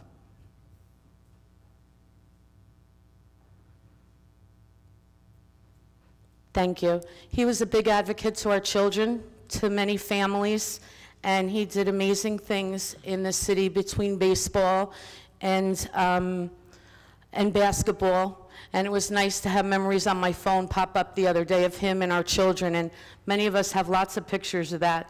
And we can remember how they all looked up to him. On Friday night, I attended the first Gay Pride Prom at the Hamilton Stage, hosted by the Union County Freeholders. And I have to tell you, it was an amazing night. It was beautiful. Many of the teenagers, young adults, were dressed up in what they wanted to be and how they wanted to be. And, you know, we don't know the impact that certain events like this have on other teenagers and families' lives until it happens to them. So I have to thank the County of Union. I can't wait to see the success of this event for next year. And, you know, ending with that and how marvelous it was. I also attended Pride at Roway Park on Saturday.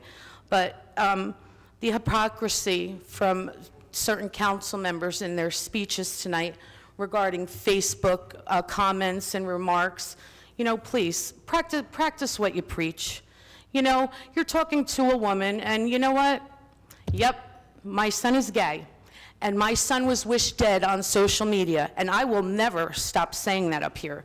So when we have other council members who need to tell us how to behave on Facebook and threaten us with attorneys and police, listen, just like the election, social media went nuts.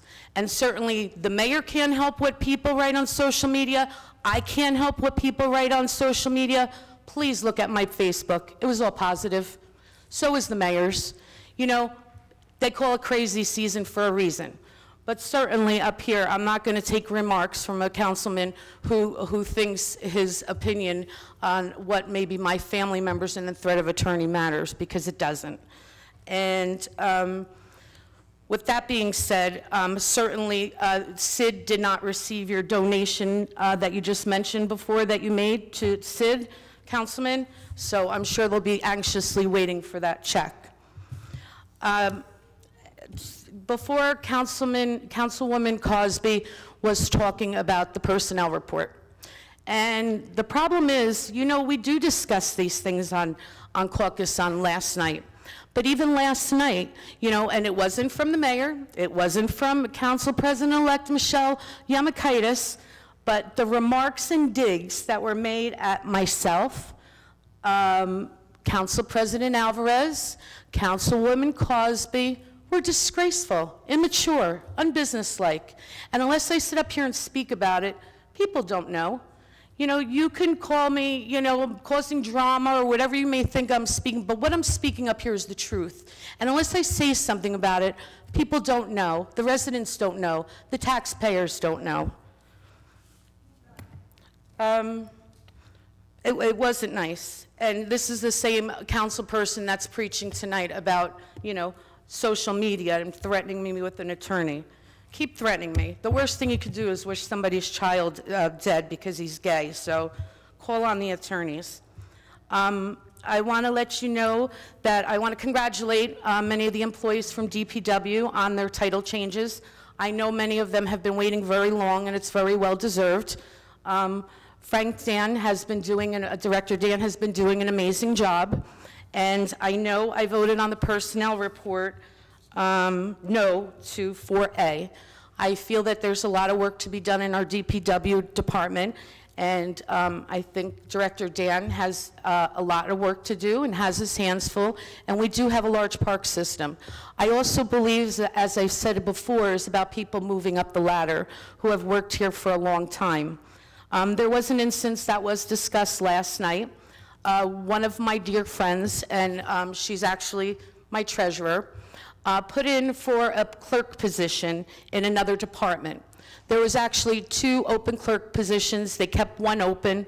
A very wonderful person who was a clerk in the rec department was moved over to the fire department, where I know she'll be wonderful. All of a sudden now, that clerk position has been eliminated. Just like the next person to move up to recreational services and public property. He was a supporter of mine. They wanted, it's insane. So I can understand what Councilwoman Cosby is saying, and I need to talk about it, because when it's behind closed doors, nobody knows. Of course they want to keep things behind closed doors. And like I said, I just need to put it out there, because when I took an oath about the taxpayers, for the people, and for our families. And regardless of I win, and please don't think by any means this is a bittersweet loss for a mayor election, because certainly, good riddance. I like taking care of my 10th ward and the people, and I like being me together and not, again, and not being targeted. So I know I rambled on too much, but these were important things that I needed to put out there. As chairwoman of DPW, I want to let you know that there was some issues with the Elizabeth dumping station last week. Our poor trucks were sitting there for 3 hours. I know many people have requested for special pickups. It's been difficult. So please, if one of your council members aren't able to do it that week, give us a chance. We're working with Director Dan, and hopefully soon we'll get back on track again. Trees at McManus have been cut down. Many of them have had issues. So our DPW tree department has been working aggressively to get our parks cleaned up and taken care of. And we will be, after McManus, I know they will be attending over at Highland Avenue, school number 10. There's been some hanging branches and issues, so I look forward to that being done. Lastly, I'd just like to wish our graduates your future. And I wish you happy graduation and a successful future, a wonderful summer to them and their families. And once again, if you ever need me, please call me on my cell or text me, 908-347-4548. Thank you. Thank you, Councilwoman. Council President, just real quick, or I can ask the mayor. Mayor, are you ready? Yes, Council President.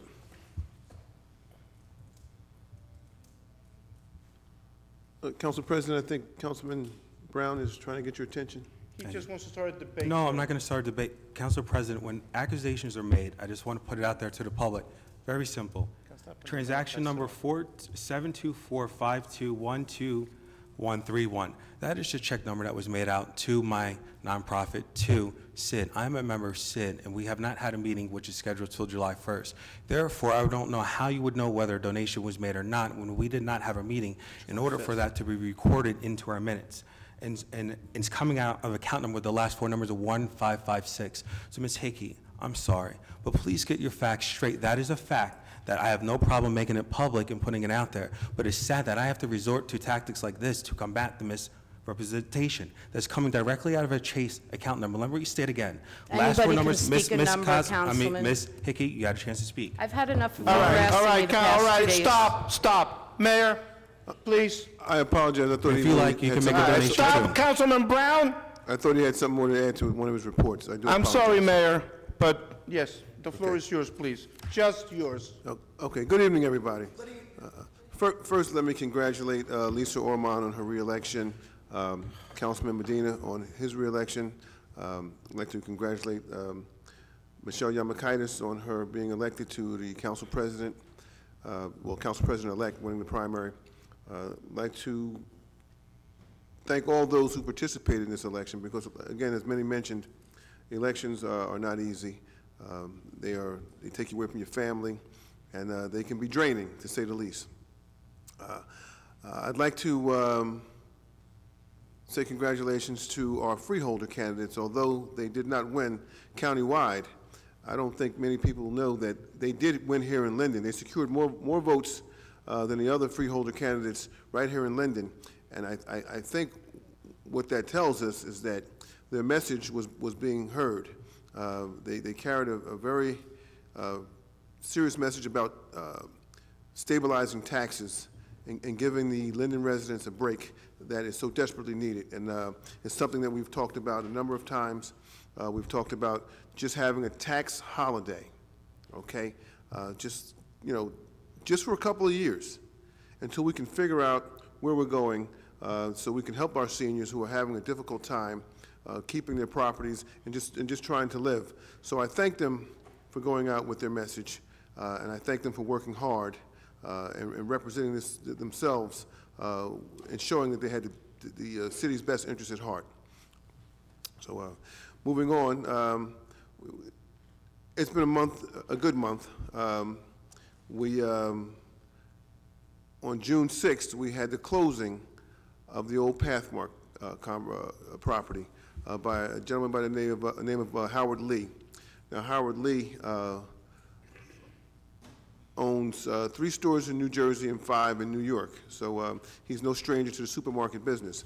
The building that he purchased, the old Pathmark building, is 62,000 square feet, and he wants to open it up as a super fresh. He's got a number of good ideas for the property, so it won't be a traditional supermarket. It'll be something that will have an indoor play area for children between the ages of 3 and 12 while their parents go shop. And he wants to utilize 2,000 square feet of the building for a potential laundromat for the convenience of customers. And he's also looking to use a portion of the building as a liquor store. He has plans to have a pharmacy, a flower shop, bakery, fish market, a deli, and a food court in the supermarket. So he also has plans to have organic foods, fresh fruits and vegetables. So we anticipate the opening of this building to happen in potentially the spring of 2019. Now again, this structure is an existing structure, so he doesn't have to go through the perils of having to build from the ground up. So hopefully this particular supermarket will be open by the spring of 2019. So we had some other good news this month as well. Legacy Square, we broke ground. That's the old General Motors property. There will be a Walmart, super Walmart being built there. Groundbreaking has occurred. And we have letters of intent from a number of companies. We have Panda Express, LA Fitness, Taco Bell, Starbucks, Chase Bank, Quick Check, a Hilton Hotel, and the developer is still seeking others. So again, this development was long overdue. We had been in court for quite some years, and that delayed this particular development, but that's behind us now. And moving forward, you're going to see a very nice development. He's working very, very closely with the property owners who live next door, and that's the Cantor property. And they've have been in contact with a number of potential companies as well. So we know when everything is all said and done, you're going to have a very beautiful development on the US 1 corridor. We also had another groundbreaking on Wood Avenue, which is a Capadaglia Phase 2 project, which will be 145 units with retail below. And the difference between this particular development and the one you see across the street is that we've made them change the architectural design. It's going to be much more aesthetically pleasing, and I think with parking underneath, we've eliminated the whole issue of parking. The rental arrangements that will be made there will be, if you rent an apartment, you have a parking space. So, so this is something that we learned from our first project. By not having parking for all of the rental units, we learned going into the second phase to address that. On Thursday, June 21st, oh, excuse me, I forgot to mention that we had a groundbreaking for St. George Village also last month. This is 114 units that are being built on St. George Avenue with retail below, and the developer there is so concerned about the project being a success, he will be offering and sitting down, offering incentives to those who are qualified to rent there. So to me, I think that's very commendable, and I think it just adds value to the whole project. On June 21st at 7 p.m., there's going to be a master plan meeting. We're required by law every 10 years to update our master plan, and that time has come. But what is particularly pleasing about the gentlemen who are putting this together, that's our planning board and our planner, who's Paul Ricci, we're inviting the public. We want your input.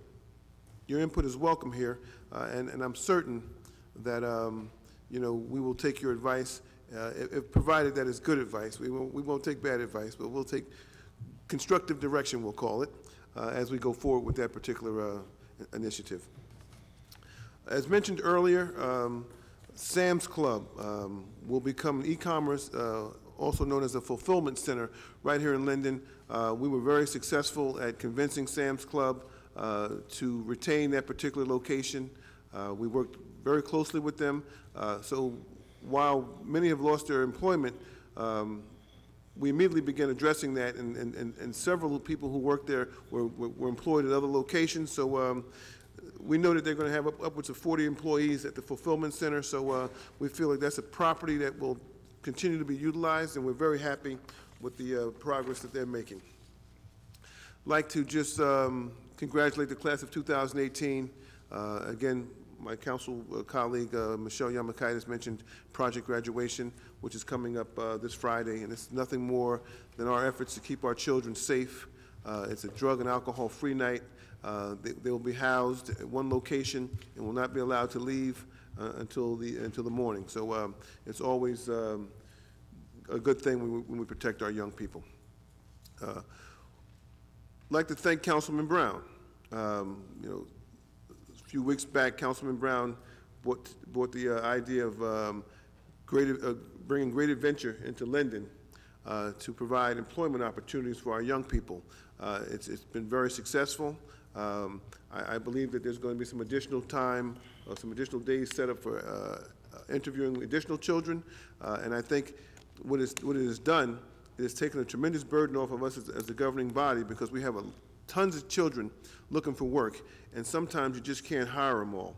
So he's to be commended for his efforts there. I really appreciate it. We'll talk later. We'll announce the next interview day when it comes up, but we're sure that there's room to hire plenty more children. Unity Day. This is an annual event that we have. It'll be in the Promenade area, which is across the street from City Hall, and behind the CVS. That's going to be June 30th with a rain date of July 7th. It's always a good day. I'd like to see some more of our Linden residents attend. It is just that. It's Unity Day, and if we all come together, we can show a little unity. It's always a good thing. I got two additional things I'm going to report on. Last month, I was charged with I was charged with making a statement that I wanted this paper, the Linden Progress, to be done in a timely fashion. And it was with good reason, because there are a number of things that are in this paper now that are obsolete. Now, we announced that we were going to have a groundbreaking at various locations. That has to be changed to groundbreakings has occurred.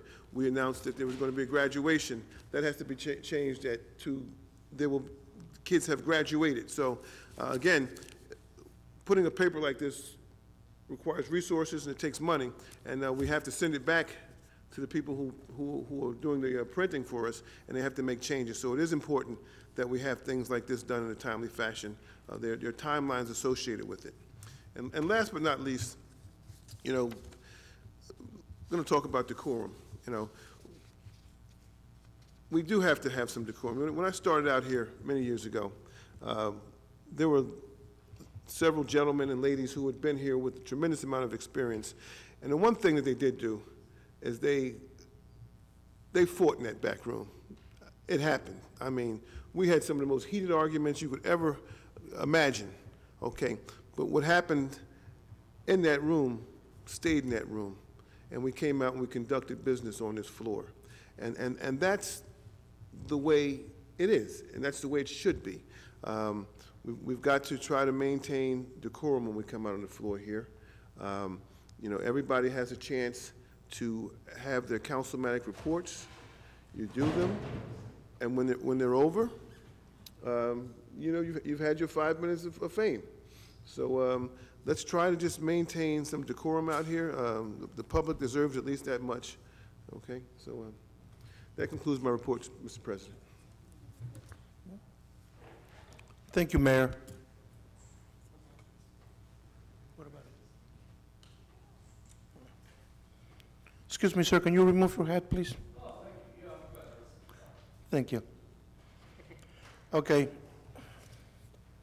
Public comments will be permitted for those, we're going to resolutions now. Public comments will be permitted for those specific resolutions to be removed from the consent approval. Please read the synopsis of the resolutions which have been prepared by the City Clerk's office. Each is informative and self-explanatory.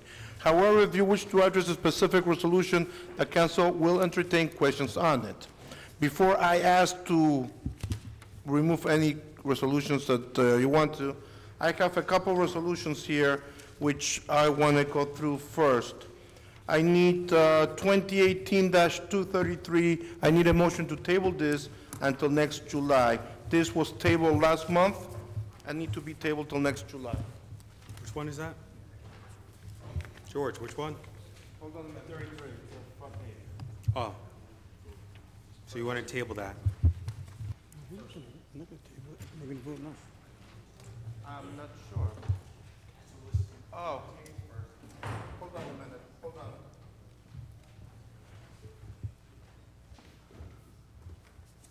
We're supposed to send this to the planning board, the 218-33. Are we sending that? I have, I think, to table it. Is this the one you were talking about, sending this to the planning board? That was an ordinance. No, resolution. It goes on dual tracks. It allows them to be able to. I had that note prior to the conference meeting. Okay, so that one is going to. Yes, you're gonna let him speak on it, and then it's gonna move the table, and then you're gonna let him speak, and then you're gonna vote on it.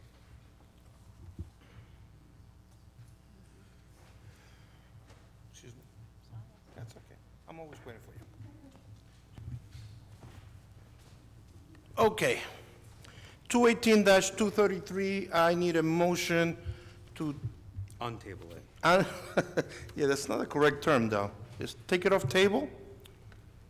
I think it's untable. Untable? To remove from the table. Remove from the table, that's what it is. I need a motion to remove from the table, please.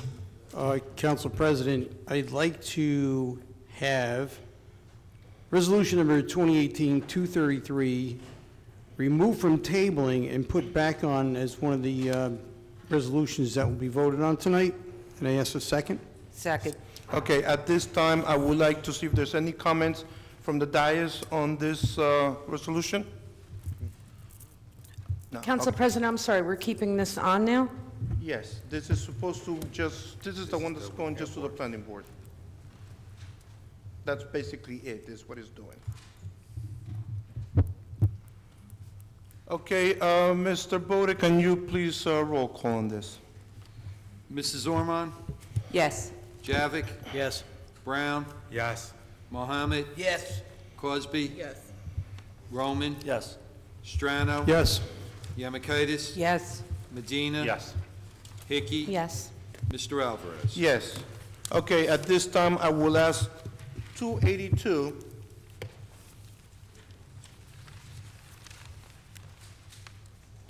I will like to have a motion for 282 to be tabled till next month because of... No, Councilor, no. yes. Yes. I know, but it's, yes, but we don't, I just spoke with the mayor and I just spoke with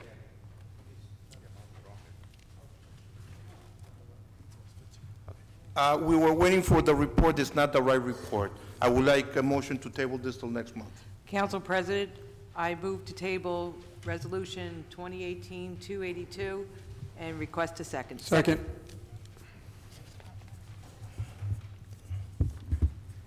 One second. Mrs. Ormond? Yes. Javik? Yes. Brown? Yes. Mohammed? Yes. Cosby? Yes. Roman? Yes. Strano? Yes. Yamakaitis? Yes. Medina? Yes. Hickey? Yes. Mr. Alvarez? Yes. Okay, at this time, Council President, we have one more resolution, 286. hold on a minute, hold on. And 287. 287 is supposed to get pulled. 286? No, I thought we were going to vote. Okay, I need a motion for 286 and 287 to be removed. Motion. Council President? Second. Hold on a minute. Councilwoman McCarthy, you got a comment? What? Yeah. Ah, Yeah. we are removing 286 and 287. It was motion, it was second. Roll call, please. Yes. Mrs. Ormond? Yes. Javik? Yes. Brown? Yes. Mohammed? Yes. Cosby? No. Roman? Yes. Strano? Yes. Yamakaitis? Yes. Medina? Yes. Hickey? Yes. Mr. Alvarez? No on both. Okay, and one more I have is, I would like to do 283 individually. I would like Councilwoman Cosby to read it. You going to read this? I'll read some of it. So Resolution 283, excuse me, today is actually the anniversary of Juneteenth, the 19th. It's quite long. What I'll probably do is once it's adopted, I'll post it on social media for anybody who wants to read it in its entirety, and it'll also be on the city's website. But basically, in the city of Linden, we have never acknowledged or recognized Juneteenth, so I just thought it was appropriate at the 150th anniversary this year that we do a resolution in support of the holiday. So, in a nutshell, the resolution is in support of the annual Washington Juneteenth National Holiday Observance and the National Juneteenth Holiday. Whereas for 150 years, Juneteenth National Freedom Day continues to be the most recognized African-American holiday observance in the United States, also known as Emancipation Day. I'm skipping through just to give you some information. Approximately 11.5 million African-Americans survived the voyage to the New World. The number that died is likely greater, only to be subjected to whipping, castrations, branding, rape, tearing apart of families, and forced to submit to slavery for more than 200 years after they arrived in the United States. So Juneteenth commemorates the day freedom was proclaimed to all slaves in the South by Union General Granger on June 19th, 1865 in Galveston, Texas, more than 2.5 years after the signing of the Emancipation Proclamation. So a lot of people weren't even familiar that slavery had ended and people were still enslaved in Texas. So like I said in our caucus last night, I would hope and ask that, you know, our town do like neighboring towns and commemorate on an annual basis the Juneteenth holiday. So hopefully maybe the Culture Committee, I know Councilwoman Ormond thought it was a good idea and she sits on the Culture Committee, so perhaps next year we'll have some kind of a community event to that. I'm not gonna read the whole thing, but I just wanted to just like put it out there. Just the main points, okay. Yeah, so thank you. Can I have a motion? Oh, no, by itself? No. Yes. Oh, so I'm gonna make a motion for resolution 2018-283 and ask for a second. Second.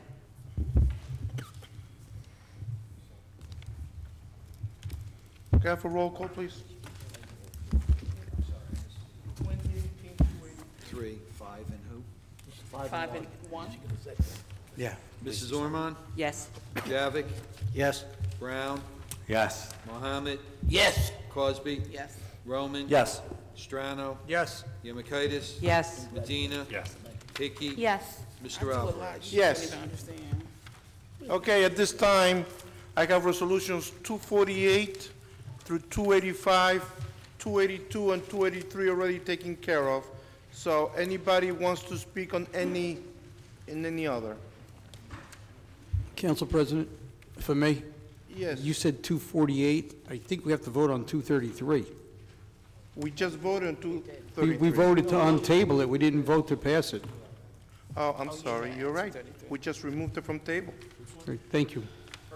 Okay, 233 and 248 through 285, excluding 282 and 283. Thank you, Councilman Strano. Okay, let's start. Mr. Principato.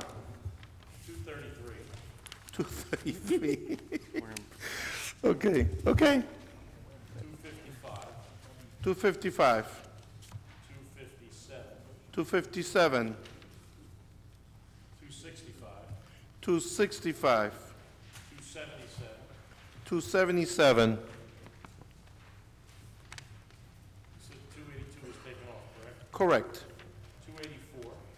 284. Oh, I'm sorry, no. I'm sorry. Not 284? I just made a couple notes on there, that's not, no, I don't want to put it like that. And the ordinance, we're not going into the ordinance. No, no. Okay, anybody else? Yes, sir. Yeah, my name is Craig Hillen, 260, 260. 260, Yes.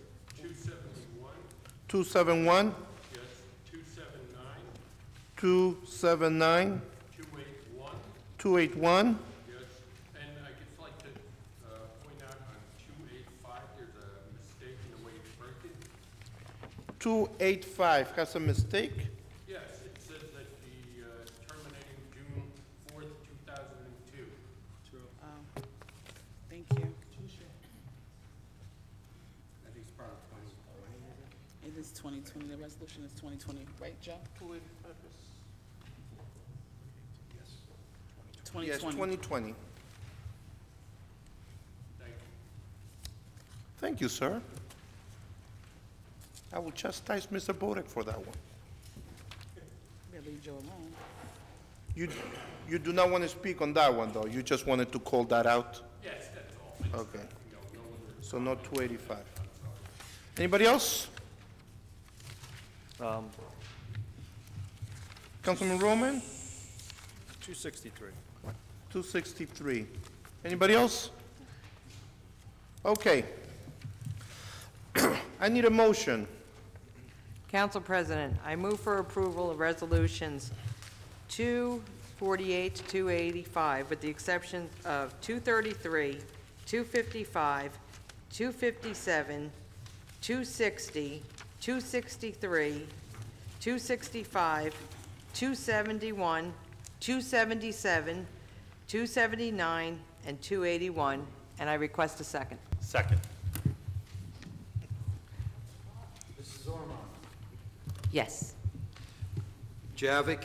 Yes. Brown? Yes. Mohammed? Yes. Cosby? I'm voting no to 249. I'm abstaining on 285 and 276, and voting yes to the rest. Roman? Yes. Strano? Hang on 1 second, Joe. 84. Yes, I abstain on 284. Yemakaitis? Yes. Medina? Just quickly want to say thank you to the LEDC for doing a great job. So yes to all. Hickey? Yes. Stay low. Mr. Alvarez? Yes. Councilman Roman, can you start with 263, please? Thank you, Council President. Let me move through here. This is a resolution approving contract with TNM to optimize traffic signals on Wood Avenue. Years ago, we took over the traffic lights at Wood Avenue. They haven't been optimized in a very long time. We have some data from 2014. It wasn't any good. It's outdated as well as, I don't think it was quite right data. It was an actual traffic study. So this is stemming from, we had crossing guards out there because it was a very dangerous intersection. And a bunch of us got together, everyone got on the phone, talked to engineering, talked to everyone. I know I'm new at this, but this hasn't been done in X amount of years. It could be a major reason why traffic is like it is on Wood Avenue. And it was simply a couple people working and addressing an issue, and it's getting done. Not a lot of money, in my opinion. They did look for a grant, but for 14.5, this could have a great effect on Wood Avenue, so I'm excited about it, and I hope everyone votes yes on it. Okay, can I have a motion on that one? Council President, I move for approval of Resolution 2018-263 and request a second. Second. Mrs. Orman? Yes. Javik? Yes. Brown? Yes. Mohammed? Yes. Cosby? Yes. Roman? Yes. Strano? Yes. Yemakaitis? Yes. Medina? Yes. Hickey? Yes. Mr. Alvarez? Yes. Mr. Halloran, can you come up, please? Let's start with 260. Excuse me, I'm sorry. 260. 260. Yes, sir. It's about purchasing these Ford Interceptor cars. I believe at a former council meeting, it was pointed out that cars were not available or cars were not accessible for the police department, and therefore they brought 5 sport utility police vehicles. The other problem I have is I know in the past there have been issues with Ford sedans being used as police cars, failing crash tests from the rear where the police cars would catch on fire. I was wondering if this was checked into at any time before they want to buy these sedans. Chief Hart? Excuse me, the Interceptors, the SUVs are used for patrol. They're versatile, they're all-wheel drive, they're safer vehicles, they're bigger vehicles. The other cars that we're ordering are 3 more. They will be Tauruses for the Detective Bureau. The old-style Ford Crown Vics, which most of us love, they've been around for a long time, are safer cars. They're no longer making them in a police package. So the SUVs are for patrol. They carry all the equipment that we have, computers, bigger for the officers, and the 3 to 4 other cars which we are buying, the Tauruses, will be used for undercover and the detective division. As we get new cars in, the other cars are cycled out, so the fleet doesn't keep growing. They either go into city hall departments or agencies, or if they have high mileage and are not safe, they'll be scrapped. Okay, but, I apologize, but I don't believe that answered my question of whether or not these new police cars, these Ford cars, were tested for any problems with gas tanks exploding or catching on fire when hit from the rear. I'm not aware of anything. If we do, our city garage, Mr. Ferretti gets all the alerts from the dealers, and they will be brought back if there's any recalls or any safety issue. Of course, they'll be tested and taken care of the proper way.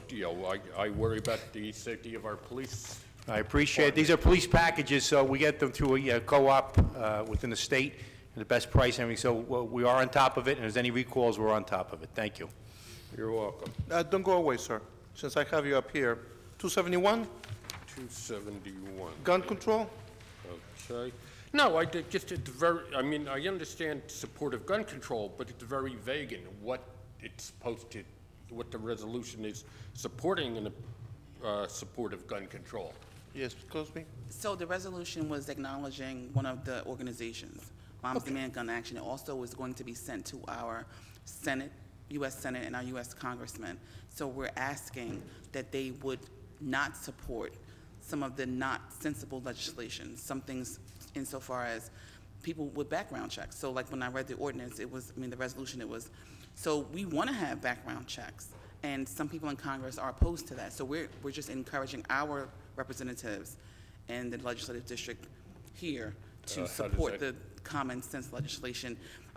People want a no-fly list. They should not be allowed to purchase firearms, you know, things like that. Okay, you know, I don't know whether or not any of this takes into account new laws that the governor just signed into, I think it was, what, a half a dozen gun control things. I don't know what he signed, I didn't, you know, but I was just, you know, to me it was just, you know, I understand support of gun control, but it's a very general statement, and I do thank you for clarifying. My pleasure. Okay. Mr. Halloran, 279.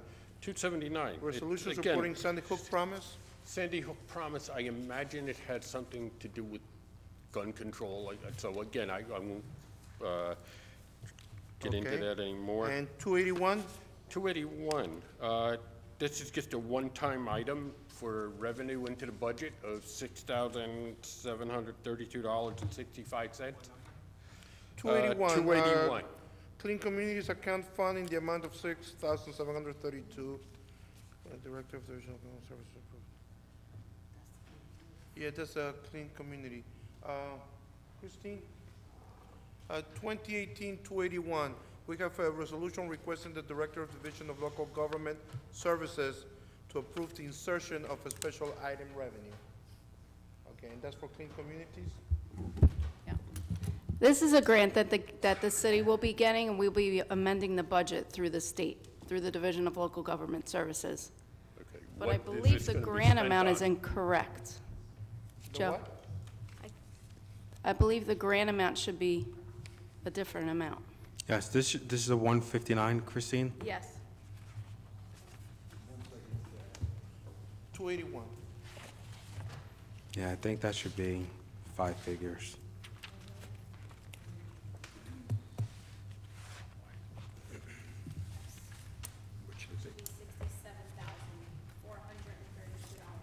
So we're missing a 4. $67,432. This is a grant. Okay, I think that's all that I questioned about. Yes. Okay, thank you very much. Can I have a motion, please, for 260, 271, 279, and 281? Council President, I move for approval of resolutions 2018-260, 271, 279, and 281, and request a second. Second. Mrs. Ormond? Yes. Javik? Yes. Brown? Mohammed? Yes. Cosby? Yes. Roman? Yes. Strano? Yes. Yemakaitis? Yes. Medina? Yes. Hickey? Yes. Mr. Alvarez? Yes. No, not yet. Mr. Principado, can you please come up? Make sure, can you give us your name and your address, please? We're not sure what it is. John Principato, 1706 Westover Road. Let's start with 233. 233. What's being amended on this particular resolution? Mr. Antonelli, 233, this is, okay. Mr. Polis. I could at least start off and redevelopment council could that's continue, right. but this is a referral to the planning board to amend the redevelopment plan to allow for a multifamily housing, and I'll defer to redevelopment council to make sure I'm correct, or if not, he could correct me. Mr. Pools, please. Thank you, Council. Yes, Council President and Council members, roughly the Linden Airport Development Area, AKA everybody might know it better as the old banquet hall, former banquet hall area, which was tied up in litigation some years past. And the city has title to the property. About a year ago, solicited proposals from developers to redevelop the area. A couple proposals were submitted, and since that time, the city has been in discussions with one specific redeveloper to potentially redevelop the area into, I believe it will be approximately 27 residential units. Redeveloper has been putting in his own time and energies with regards to pursuing certain FAA approvals, since it is close in that area, and other subsequent approvals, and it has been working with his professionals as well as Mr. Ricky, the city's professional, to amend the redevelopment plan that was previously in place to conform with the current proposal for the 27 units, such as setbacks from the frontage, from side yards, which you would see in any standard planning board application. In terms of redevelopment, the council has to refer these amendments to the planning board for review and comment before the council may consider an ordinance amending the redevelopment plan. So this is just the first step in the process. The council would be asked to refer the redevelopment plan to the planning board for review and comment. The planning board would have a public hearing where they would give their input to the council, as well as any other participants for the public that would like to speak on the matter. The council would consider those recommendations, if any, and then by ordinance, so it would be introduction at one meeting and then a vote at a second in order to potentially approve the amendments to the redevelopment plan. All right, so maybe you can answer my questions then. In your professional opinion, what brings the city more bang for its buck? Is it residential units or commercial?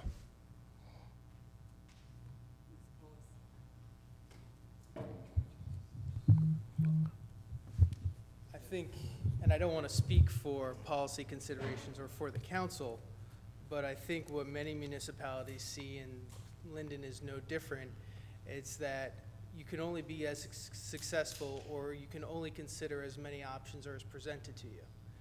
In this specific instance, for whatever reason, maybe certain costs to do due diligence, maybe to make an offer to purchase the land, which this redeveloper has done. Any of those things go into consideration from a private redeveloper's perspective.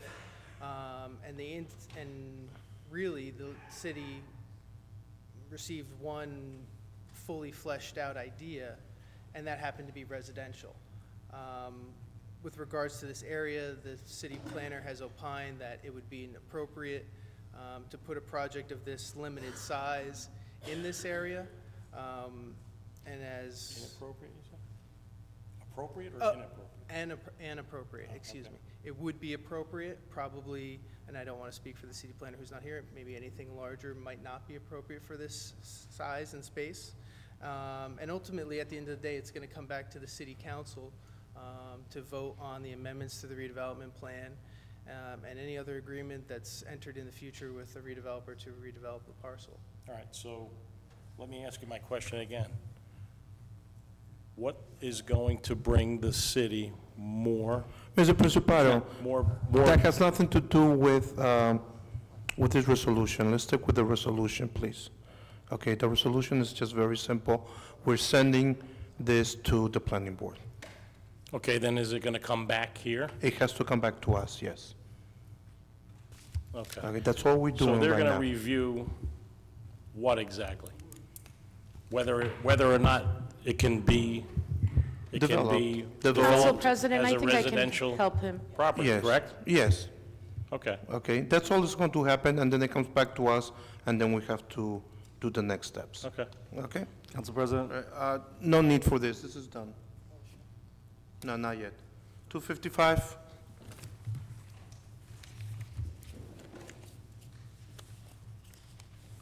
General growth properties utilizing a portion of parking in Woodbridge Center Drive. What's the cost to the taxpayer, and what's the liability? Chief, 2018-255, we're going to be using 250 Woodbridge Center Drive to do some motor officer training. Does that cost the city anything? It Costs nothing, the training's over already. It was a class that Linden hosted at the Woodbridge Center proper because it's a parking lot, it's a safe area. It's coned off, was under underhang there. It was done last month, this training. Damn, you're fast, Chief. Thank you. All right, sir, that one's done. Okay. 257, resolution for street sweeping services for public work from deer carcass removal services. Please do not get confused.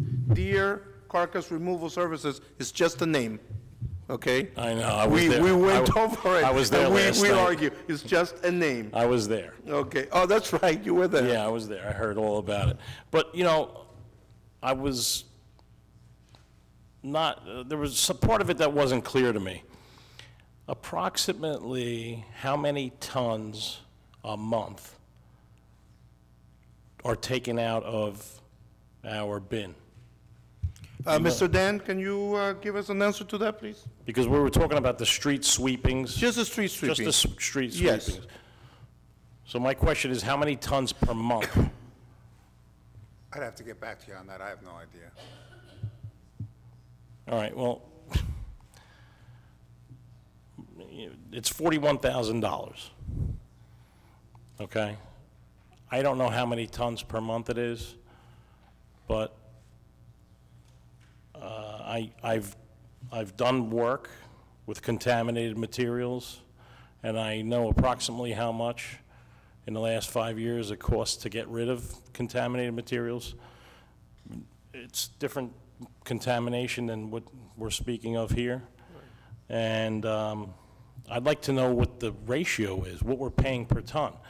Only because, you know, if it's 10 tons, then we're paying $4,000 a ton. Right. It's not relevant, you know? So maybe we can just find out what that is before we vote on it? Council President.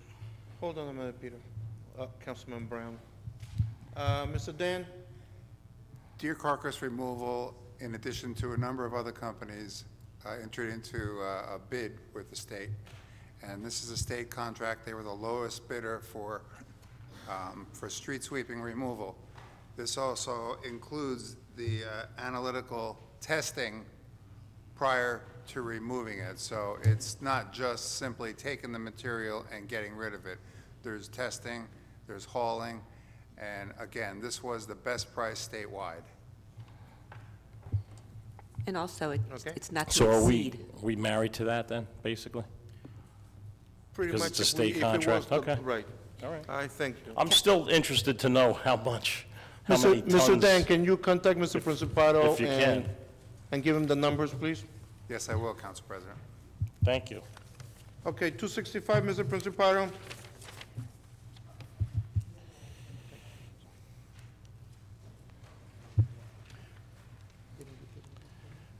Okay. This is the Worth Avenue property, and the question I have is, how does adding a lot to the redevelopment of this property expedite it? Mr. Pauls, this is Resolution 2018-265. Thank you, Council President, Council, and Mr. Principato. So as the council may know, there's a former site in the city of Linden commonly known as the Park Plastics site. There's been a proposal for a redeveloper, and it's essentially two lots that, I don't have a map in front of me and I apologize, but it's almost a triangular point it comes to in that area of the two lots. The one lot, Lot 3, has already been previously designated as an area in need of redevelopment, and there's a redevelopment plan for that, to redevelop that parcel. The redeveloper has approached the city, and in addition to purchasing that parcel, is also in the private negotiation to purchase Lot 4, which is a single-family residence, which is almost right at the tip of the triangle, if I had the map in front of me, and I apologize again for not having it. So in order to more fully redevelop the area, the redeveloper requested that the city council consider studying Lot 4 as an area in need of redevelopment in order to redevelop the entire area, with the idea that the redeveloper will enter into a private negotiation for the purchase of that single-family residence.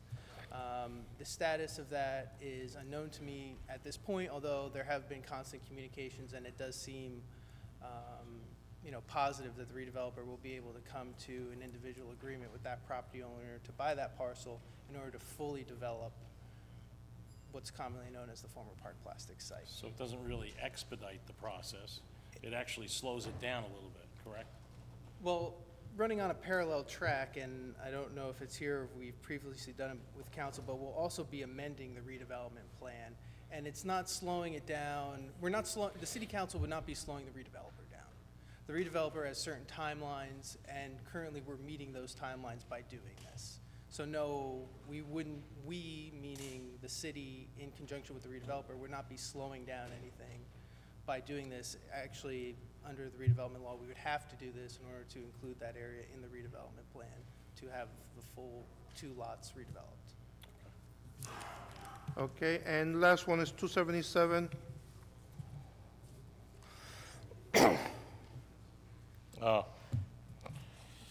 That's for the City Hall generator? This is for a generator for City Hall, I assume.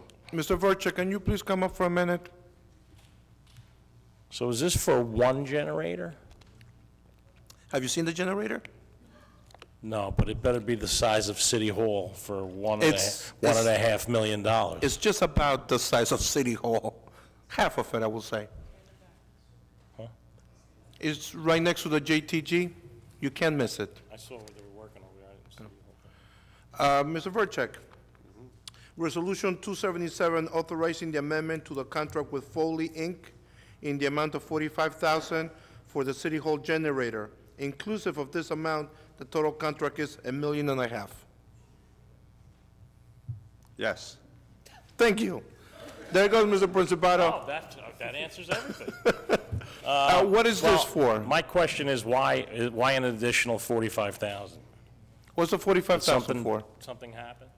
Okay, there was some extra work that the Elizabethtown Gas Company had to do.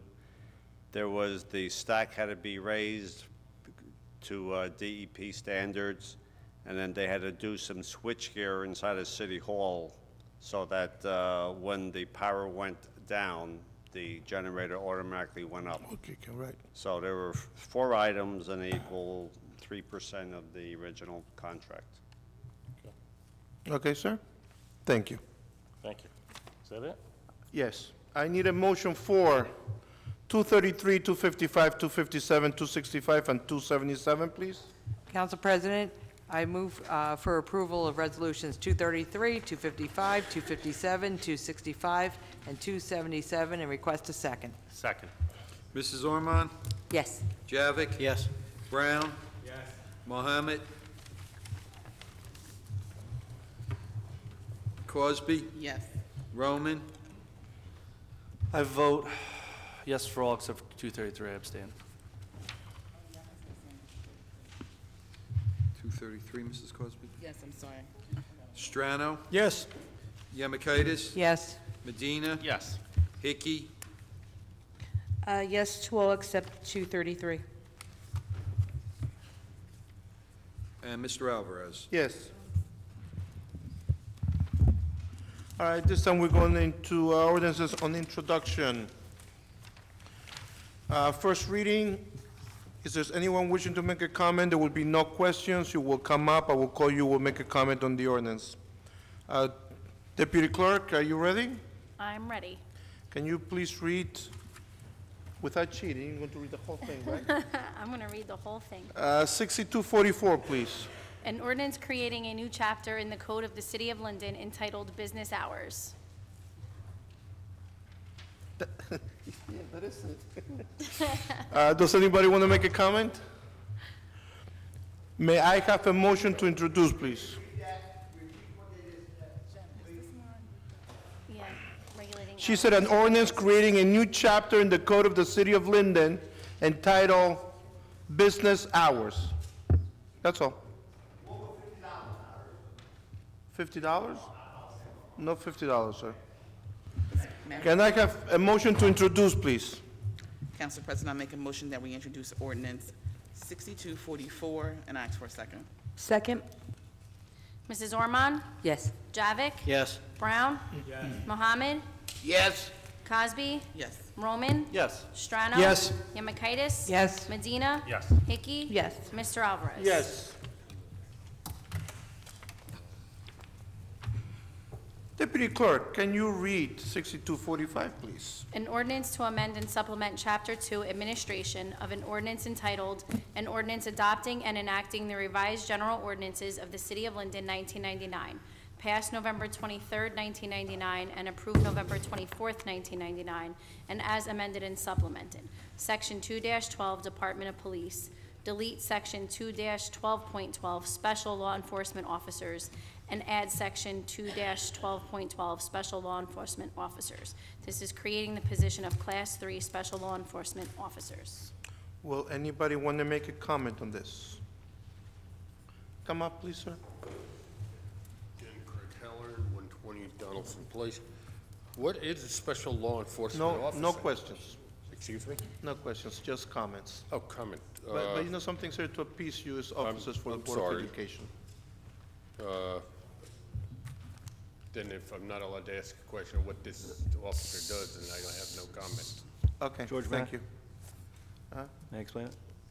No, let's leave it at that, then we'll have to explain the other ones. Can I have a motion to introduce, please? Council President, I move for the introduction of ordinance number 62-45 and request a second. Second. Mrs. Ormond? Yes. Javik? Yes. Brown? Yes. Mohammed? Yes. Cosby? Yes. Roman? Yes. Strano? Yes. Yemakaitis? Yes. Medina? Yes. Hickey? Yes. Mr. Alvarez? Yes. Ms. Hona, can you please read 6246? Bond ordinance providing appropriation of $77,000 for citywide curb and sidewalk reconstruction for and by the City of Linden, and authorizing the issuance of $73,150 in bonds or notes for financing part of the appropriation. Does anybody want to make a comment on this introduction? May I have a motion, please? Council President, I move for introduction of ordinance number 6246 and request a second. Second. Ormond? Yes. Javik? Yes. Brown? Yes. Mohammed? Yes. Cosby? Yes. Roman? Yes. Strano? Yes. Yemakaitis? Yes. Medina? Yes. Hickey? Yes. Mr. Alvarez? Yes. Ms. Hona, can you please read 6247? Bond ordinance providing an appropriation of $165,000 for the acquisition of playground equipment and renovations for various parks for and by the City of Linden, and authorizing the issuance of $85,500 in bonds or notes of the city for financing part of the appropriation. Does anybody want to make a comment on this ordinance? I do. All right, make your comment. So Hagel Avenue Park is in with some of this funding, so I'm looking forward to having Hagel Avenue Park's renovations done after the funds are approved. That's it. That's it? May I have a motion to introduce, please? Council President, I move for introduction of ordinance number 6247 and request a second. Second. Mrs. Ormond? Yes. Javik? Yes. Brown? Mohammed? Yes. Cosby? Yes. Roman? Yes. Strano? Yes. Yemakaitis? Yes. Medina? Yes. Hickey? Yes. Mr. Alvarez? Yes. Ms. Hona, can you please read 6248? An ordinance to amend an ordinance entitled, An Ordinance Establishing a Schedule of Titles, Salary Ranges, and Regulations for Maintaining the Classification and Salary Standardization Plan of all employees of the City of Linden, passed August 15, 1995, and approved August 16, 1995, adding Schedule 4 MM6. Does anybody want to make a comment on this ordinance? May I have a motion to introduce, please? I move ordinance number 62-48 for introduction and request a second. Second. Mrs. Ormond? Yes. Mr. Javik? Yes. Brown? Yes. Mohammed? Yes. Cosby? Yes. Roman? Yes. Strano? Yes. Yemakaitis? Yes. Medina? Yes. Hickey? Yes. Mr. Alvarez? Yes. Ms. Hona, can you please read 6249?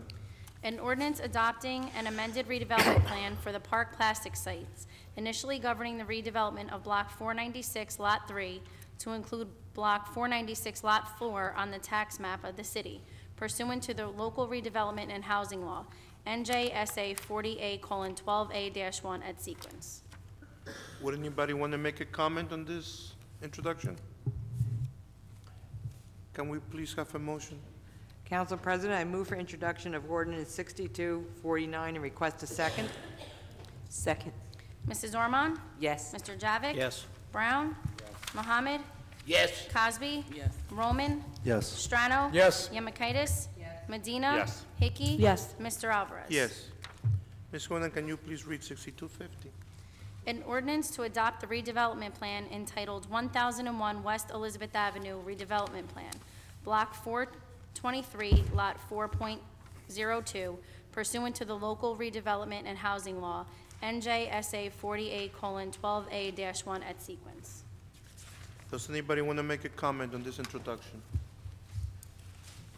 Can I please have a motion? Council President, I move for introduction of ordinance number 6250 and request a second. Second. Mrs. Ormond? Yes. Javik? Yes. Brown? Mohammed? Yes. Cosby? Yes. Roman? Yes. Strano? Yes. Yemakaitis? Yes. Medina? Yes. Hickey? Yes. Mr. Alvarez? Yes. Ms. Gordon, can you please read 6251? An ordinance to adopt the Avenue C redevelopment plan concerning Block 580, lots 13 and 14 on the tax maps of the City of Linden pursuant to the local redevelopment and housing law, NJSA 40A:12A-1 at sequence. Does anybody want to make a comment? I do, Council President. Councilman? When we first considered this, I had mentioned that I was worried that this is the old Walmart property up to Modell's essentially, and redeveloping it, we were going to displace tenants, especially one in particular, which just went in there and built $1 million facility. I spoke to the owner, and I just want to let everyone know that in the lease agreement, there's a very generous buyout option, and everything is good in regards to this. So, thank you. Anybody else? May I have a motion to introduce, please? I move ordinance number 6251 for introduction and request a second. Second. Mrs. Ormond? Yes. Javik? Yes. Brown? Yes. Mohammed?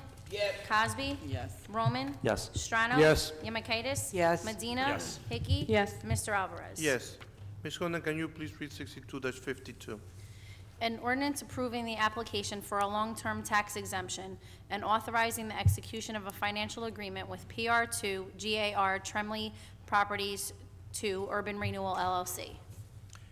Does anybody want to make a comment? Mr. Principato, please.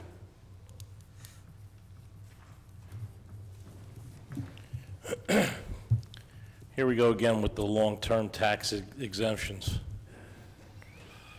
Why are we giving long-term tax exemptions to these companies? I don't understand it. It really makes zero sense. Again, I have to say that Linden and this area especially right now, with what's going on in this area, why are we even thinking about tax exemptions? The citizens of Linden are paying too much in taxes, period, end of story. And we're giving big corporations who are making big bucks tax exemptions. We don't need to make anything more appetizing for this city. They're going to come here regardless.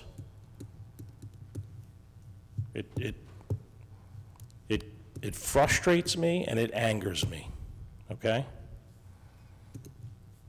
I'm not going to come up for the next couple ordinances that, the next two. But I hope I get my point across. We don't need to give big companies tax exemptions. We don't need a lot of these pilot programs. If I take a poll, I'm sure it would be, if I took a poll of 100 people, it would be probably about 100 to none that they'd be in agreement with me. Stand your ground and make them pay their taxes. Then maybe we'll get more than a $12 a year decrease, because a $12 a year decrease, it'll take me 5 years to get 50 bucks. What am I going to do with that? I can't even take my family out to dinner for $50. It's a joke. House President, comment? No comments on this. But other council members made comments on other resolutions. No. Ordinances. They spoke on this. All right, There's no answer, there's no I'm questions not on this. answering his question. I have a comment. Oh, comments, Yeah. yes, okay. So I just I guess you want to make clarify, comment, this too? is a pilot program, and You're answering. no, I'm not answering him. Yes. I'm making a statement, Council President. Thank you. Semantics. Is that with the pilot programs, I support this resolution. My statement is I support this resolution because we're receiving payments that directly come to the city, as opposed to property taxes where a certain percentage, a larger chunk, goes to the county and to the Board of Education. So, and in addition, my statement is that we talked about tax exemptions and that banks like to see some type of stability in the financials of companies. And so 30-year pilot programs are the minimum. If you go throughout the whole county, throughout the state and state of New Jersey, this is the standard that we're living by. That's my statement. Councilman Roman. My statement. I'm personally not for pilot programs or big long-term tax exemptions on residential buildings because it really puts a drain on our Board of Education. But this is the old GAF property out in Tremley beyond the Turnpike, I believe, or near the Turnpike, down Southwood Ave. The going rate for warehousing anywhere in this area of this state or even the whole state is $8 to $9 per square foot, and normal taxes here would hit them at 14, and they just won't build it. They won't build a massive, huge warehouse in Linden because they can go to other towns and do it right now. Elizabeth, Carteret, other places. I would have always said, hey, let's look at this hard. And I looked at it hard. And I looked at it hard enough to where I can say, you need to do this for these companies, otherwise they're not even going to consider it. And then the amount of money that we're going to bring in through this service charge, I mean, it's a what, $600 million project, and it's a lot of money, and it's a lot more than it is with this wasted barren land that was just cleaned up. It's here, you know, it's not a bad deal, and it's the going rate. So I'm going to support it as well. And no, Anybody else? May I have a motion, please?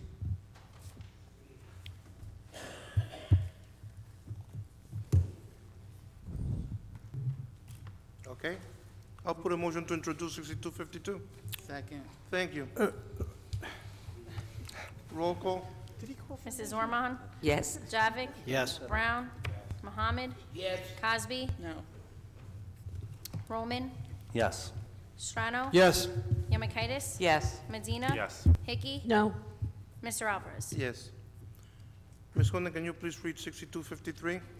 An ordinance approving the application for a long-term tax exemption, authorizing the execution of a financial agreement with PR2 GAR Tremley Property 3 Urban Renewal LLC. Any comments? Come on, please. I thought you said you were not going to make any comments. I wasn't going to until Mr. Brown commented. Okay. Give us your name and your address. John Principato, 1706 Westover Road. I'm going to reiterate what I just said before.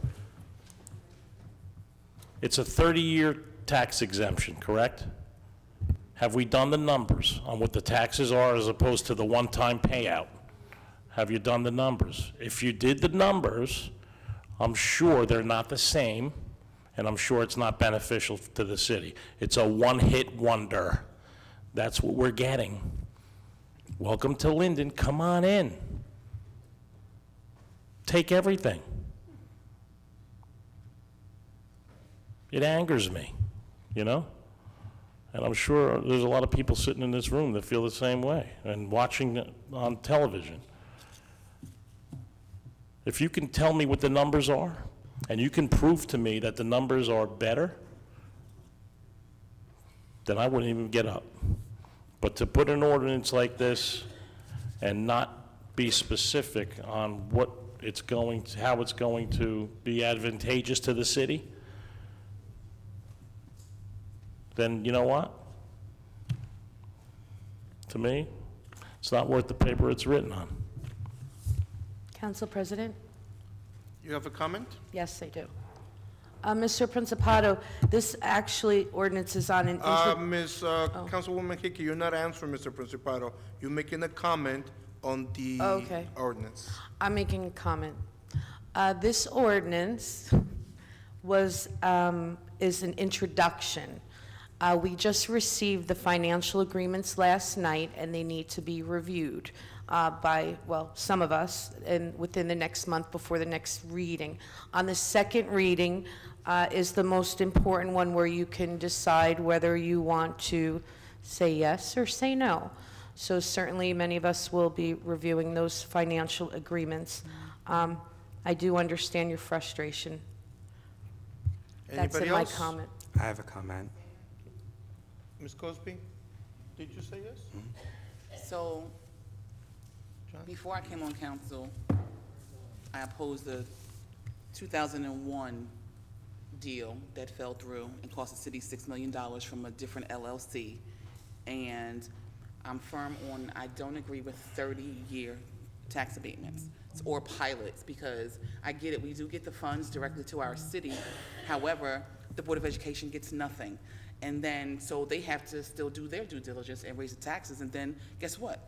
People are going to complain about the Board of Education raising taxes, but that's what we're supposed to do to pay the bills. And if we were getting an equal amount of taxes from developers who are going to make money off of us, then, you know, we wouldn't be, you know, putting ourselves against the Board of Education, and we'd actually be taking the pool of money together and benefit the taxpayers that way. And as I said, it's not new for me not to support a 30-year tax lien. I'm not going to change my position. Councilman? Yeah, my statement is, I agree, we should not be talking hypotheticals, and that we should have hard, real numbers.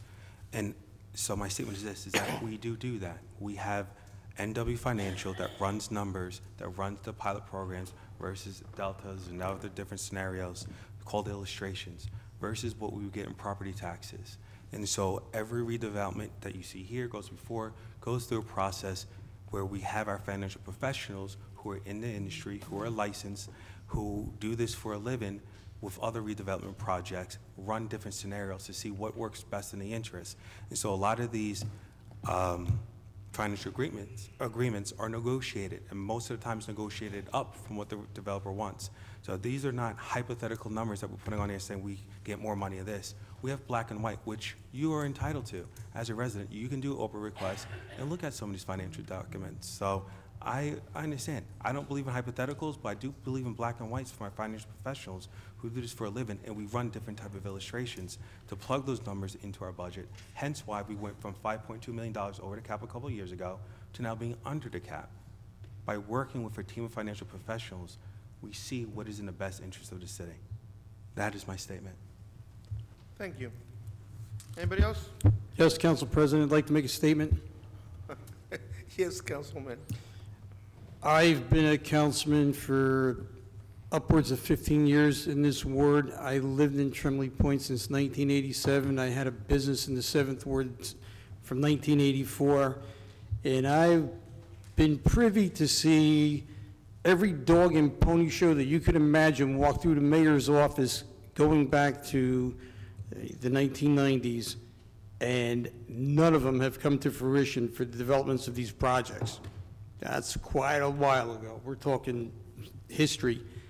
To see real people with real dollars come into this area to redevelop a property that's sorely needed, it's been lying fallow for many, many, many, many years.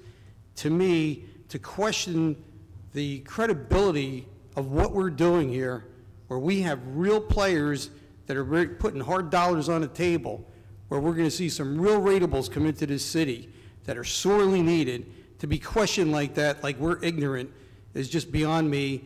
And I am supporting this resolution, or this ordinance that I'm going to introduce, as well as the other ones for that area. I'm tired of hearing the rhetoric.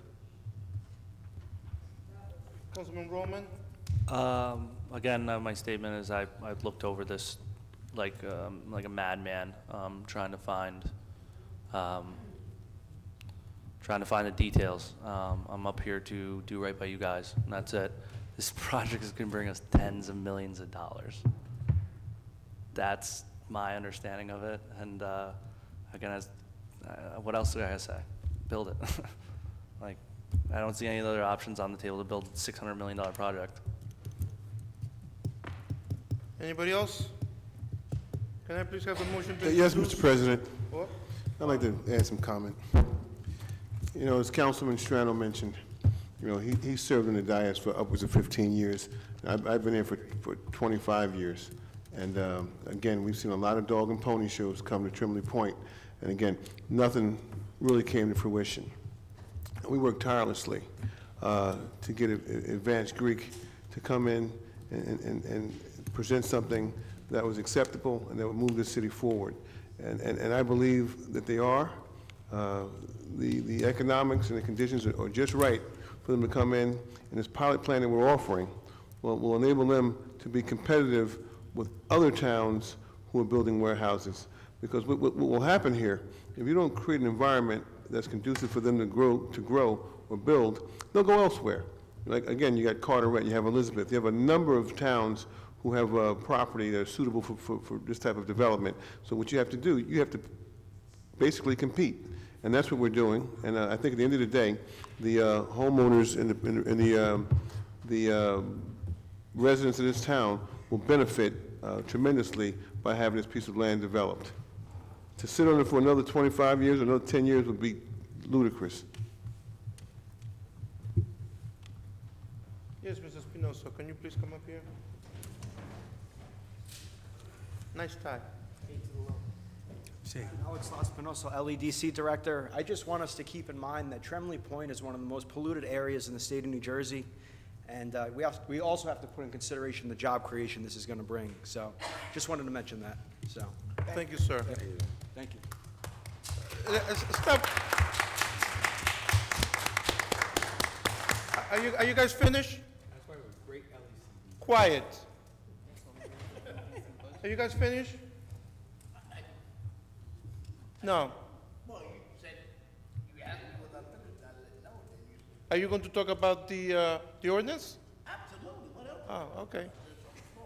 All right, then go ahead. Yeah. Well, I rise in support of it because of thank you. Thank you so much.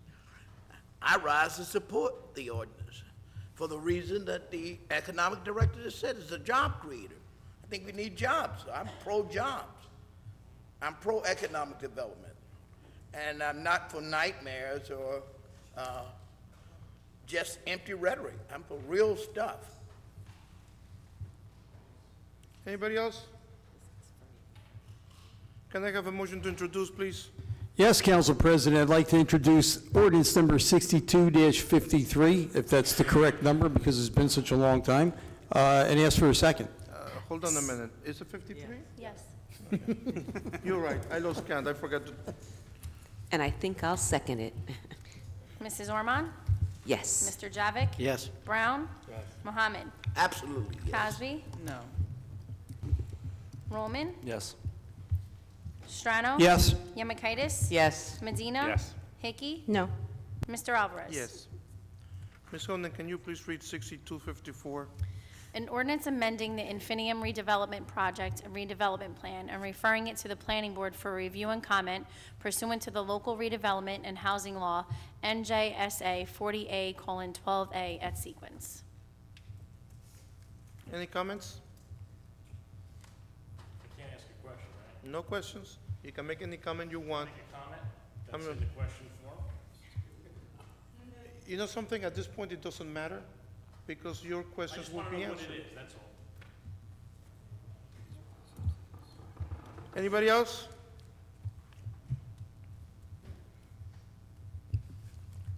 Can we have a motion, please? Council President, I move for introduction of ordinance 6254 and request a second. Second. Mrs. Ormond? Yes. Mr. Javik? Yes. Brown? Yes. Mohammed? Yes. Cosby? Yes. Roman? Yes. Strano? Yes. Yemakaitis? Yes. Medina? Yes. Hickey? Yes. Mr. Alvarez? Yes. Ms. Honan, can you please read 6255? An ordinance to amend and supplement Chapter 2 Administration of an ordinance entitled, An Ordinance Adopting and Enacting the Revised General Ordinances of the City of Linden 1999, passed November 23rd, 1999, and approved November 24th, 1999, and as amended and supplemented. Section 2-12, Department of Police. Delete Section 2-12.1, created Department of Police, and add new Section 2-12.1, created Department of Police. This will add 4 special law enforcement officers, number 3 officers, to the complement. Does anybody want to make a comment on this ordinance? Council President. Can I have a motion, please? Council President, I'd like to introduce ordinance number 62-55 and request a second. Second. Mrs. Ormond? Yes. Mr. Javik? Yes. Brown? Yes. Mohammed? Yes. Cosby? Yes. Roman? Aye. Strano? Yes. Yemakaitis? Yes. Medina? Yes. Hickey? Yes. Mr. Alvarez? Yes. Council President, Yes. could I just have a moment, a point of order, please? The city clerk just reminded me that all of these ordinances that we just introduced are on the city website. So prior to the next meeting, if the people would take the time to read them in their full description, it might answer some of the questions they might have prior to coming to the next meeting. Thank you. Thank you very much. Okay, you'll be able to find out which one that is, the one that you were asking about? Sorry? The one that you were asking, what area it is? Okay, just look it up on the website and you'll be able to find it there. Okay, comments from members of the public in attendance. No personal, political, or derogatory comments. Not to exceed 10 seconds. I can change that. 5 minutes. If there's anyone who did not get a chance to sign the sign-in sheets to speak at this time, please come up and sign it. Everybody wants to talk? Okay. Let's get started. Mr. Halloran, please come up. Craig Halloran, 120 Donaldson Place. Question, this is probably more of a legal question for the lawyer. If the school board election was moved back to a previous date, I think it was in April, whatever, would that give the citizens of the city the right to not only vote for the school board members, but vote on the actual school budget? And why doesn't the city enact or do something like that? I know Asbury Park is one of the towns that does have the school board election, I believe, in April. I can answer that if you'd like. So can I. Okay. No, nobody's going to talk. You get your minute at the end. Not you. You get your minute at the end. You can ask anything you want. You will get a minute. We have 2 people here that were on Board of Ed. Will gladly answer that. Okay. Okay, and we have 1.5 lawyers. We have 2 lawyers that are very capable of answering that. Okay. That's it. Done. Thank you, sir. Gentlemen, Mr. Roth, remind me, when I say 1 minute at the end, that you raise your hand, please. Thank you. Okay. Ms. Gina Correnti.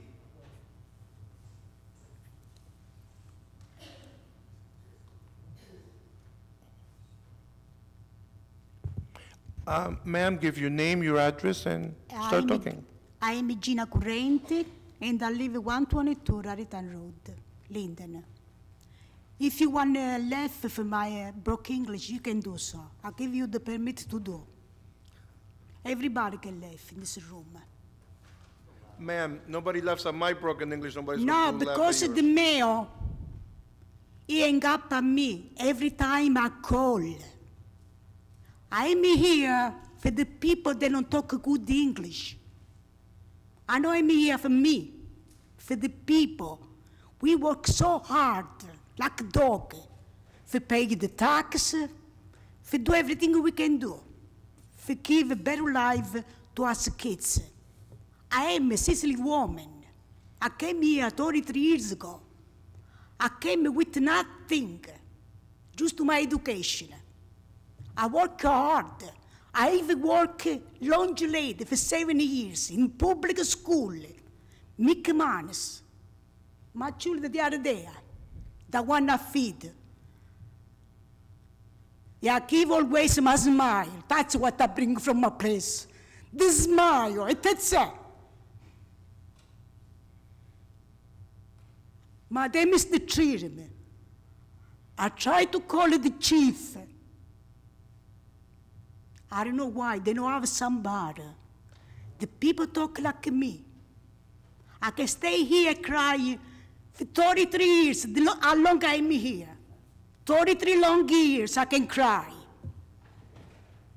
But I'm very short and sweet. Very short and sweet. So everybody can want to learn something from me, they can come to me. Because I'm a very talented woman.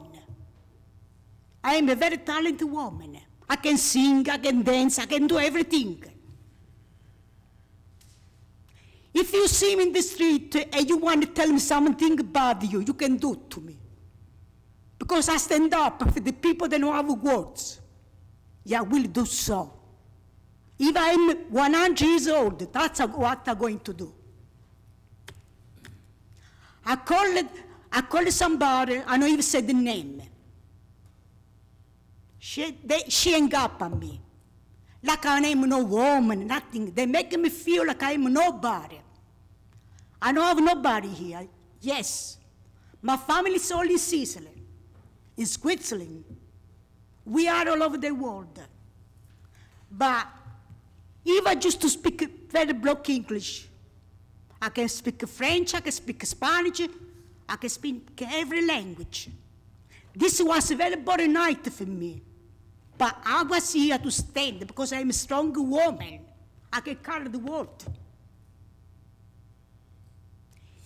I made it beautiful my place Sicily. I'm going to make it beautiful Linden. This year I become American citizen. Was my first time to vote. I went in the church and prayed to give it the vote. And I think I did a good job. I can sleep for 4 more years. I never will be here again, never. Not even a million years. Wake me up in 4 years. Thank you, ma'am.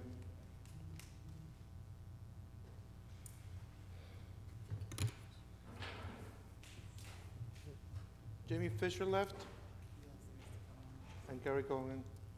Mr. Principato?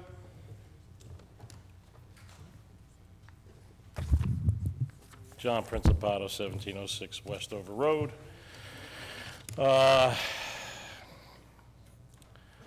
Sam's Club is now a warehouse, basically. So it went from a retail store to being another warehouse. Why are we still learning when it comes to developing in the city of Linden? We spoke before, the mayor spoke about the parking spaces. Now we're going to build units with proper parking spaces. Well, the city's had ordinances on how many parking spaces you need per unit for years that I remember. And even before the Meridian property was built, and we gave them our commuter parking, part of our commuter parking, instead of insisting that they build a building that can accommodate the amount of people that are in it as far as parking goes. So we shouldn't be learning as far as the parking goes. I mean, I could see we're learning on how to build as far as adding commercial units to the bottom of the building, which we're going to be doing across the street, which is fantastic. There was an ordinance that was tabled, the PAL ordinance, for $20,000, I believe it was. I was very involved with the PAL for quite some time as a volunteer, as a coach, as a sponsor. I sponsored numerous teams for baseball, basketball, and football, when my son was playing the flag football that the PAL ran. But our PAL program is deteriorating, and it has been deteriorating for a long time. And I'm wondering why we don't put a little bit more into it. And I don't know what kind of a budget they're running that program on, but that $20,000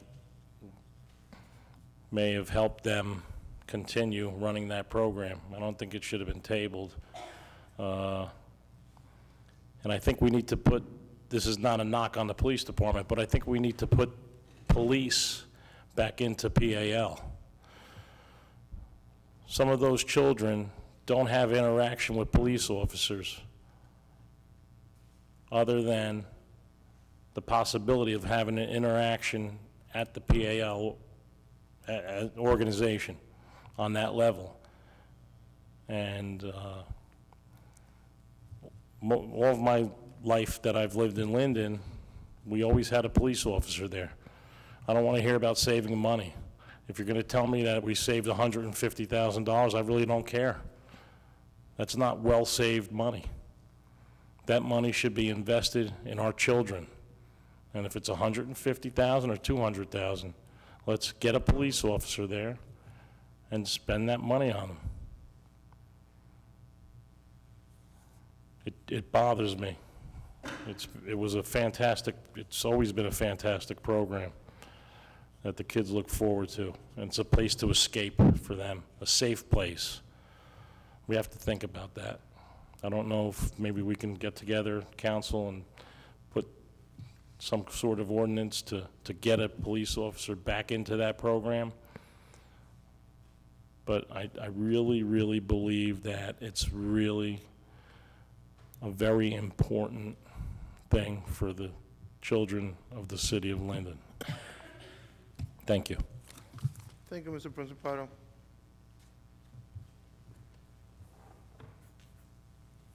Mr. Mack?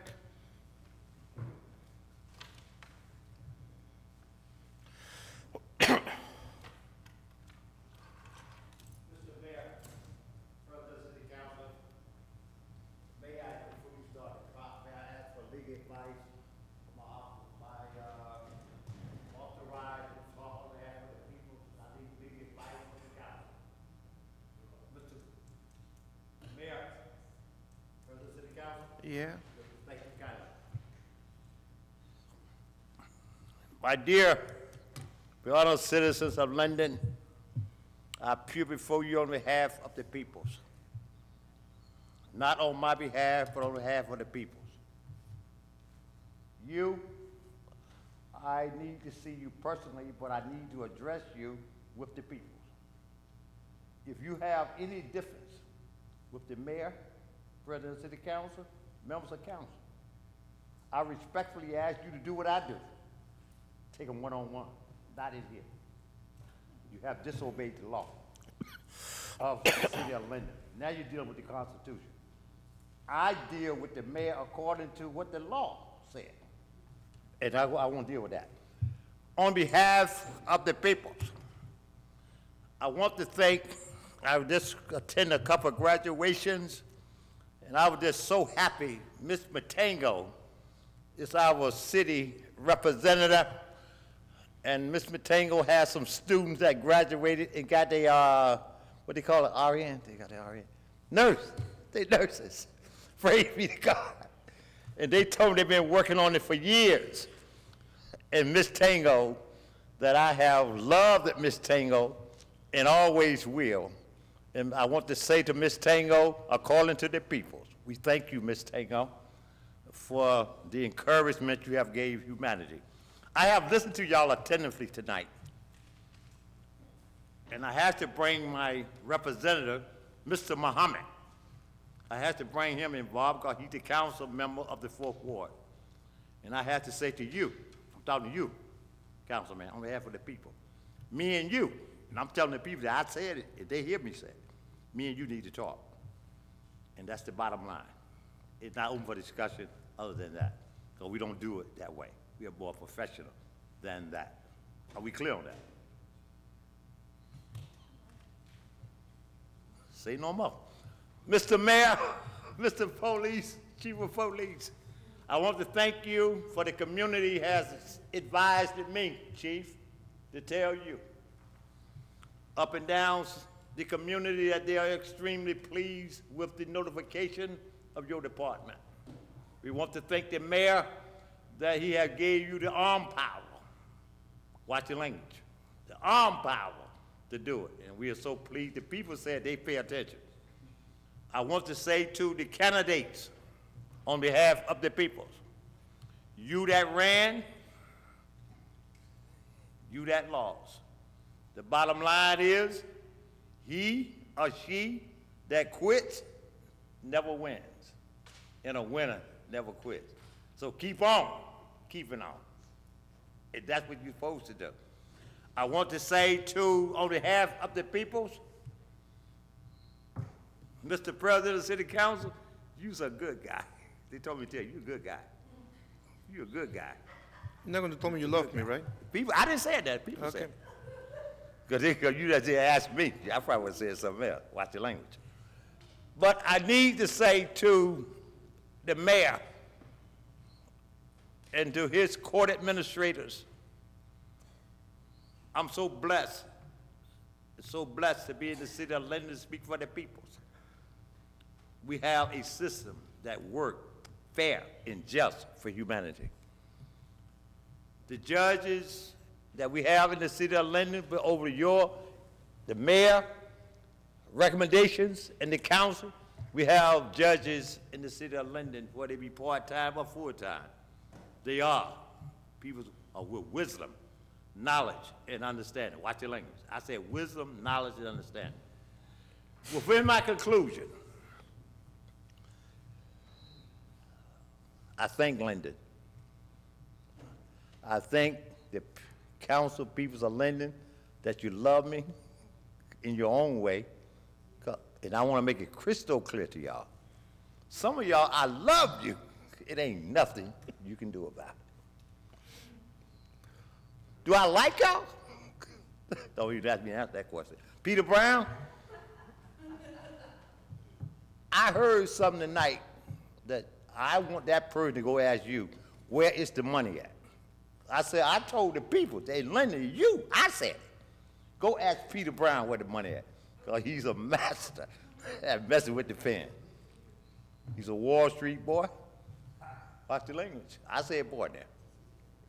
I said it because of a reason, because I'm 67 years old. Thank you, Mr. Mack. Thank you very much. Felt a lot of love here today. Okay. Mr. Robert Cisco? Oh, I'm sorry.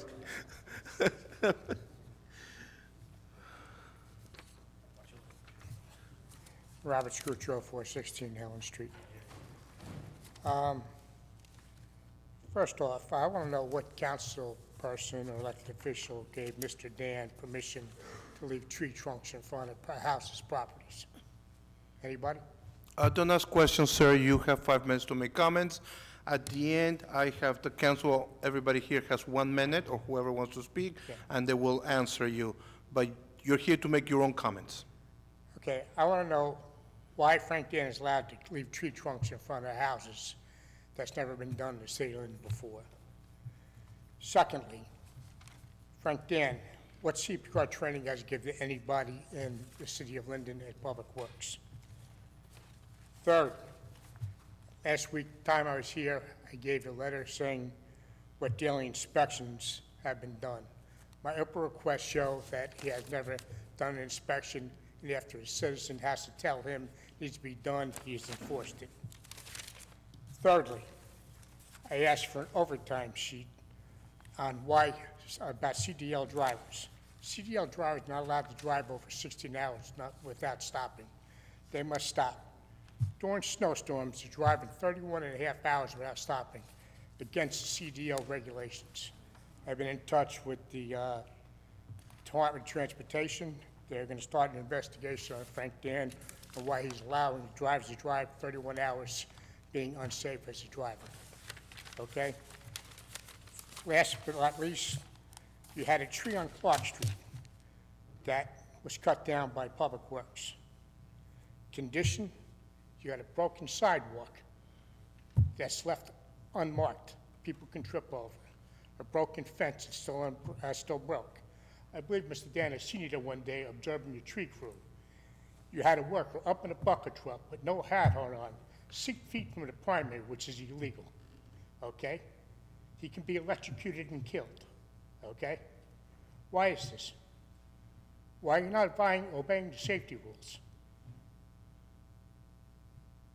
No answer? You will get no answer, sir. Okay. You got 5 minutes to speak. You got to go up in a bucket truck, work within 6 feet of primary, which is illegal, okay? No worker there had a hard hat on, cutting trees. Not one worker out of 8 people there, working 6 feet. He was there for a photo shoot, taking photos of the tree before it was cut down. 20 feet from the tree is a pole that's roped off and broken. You can see through the pole. He doesn't tell his workers not to be on the pole. I have many pictures of the people working on the pole with the man bouncing off the wire that the pole could have came down. But he doesn't tell his people to be careful, not to touch the wire, which he's not supposed to be in 6 feet of. The man's head was near the pole, where the wires, where he could have been killed by one touch in a second. This is a man you hired that says he has all the knowledge. This man could have had these people killed just by working on a pole, working on that tree. I think you people ought to look more into this man, and you need to get more experience and train the people properly on their job. Okay? Thank you. Thank you, sir.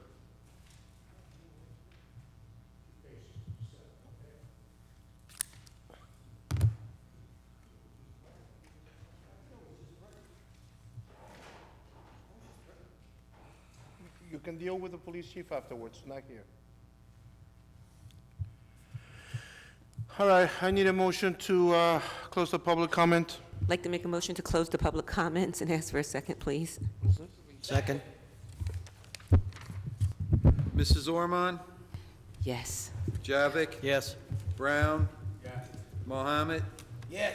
Cosby? Mrs. Cosby? Say yes. Yes. Roman? Yes. Strano? Yes. Yamakaitis? Yes. Medina? Yes. Hickey? Yes. Mr. Alvarez? Yes.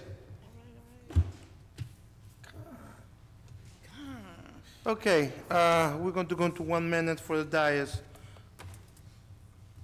1, 3,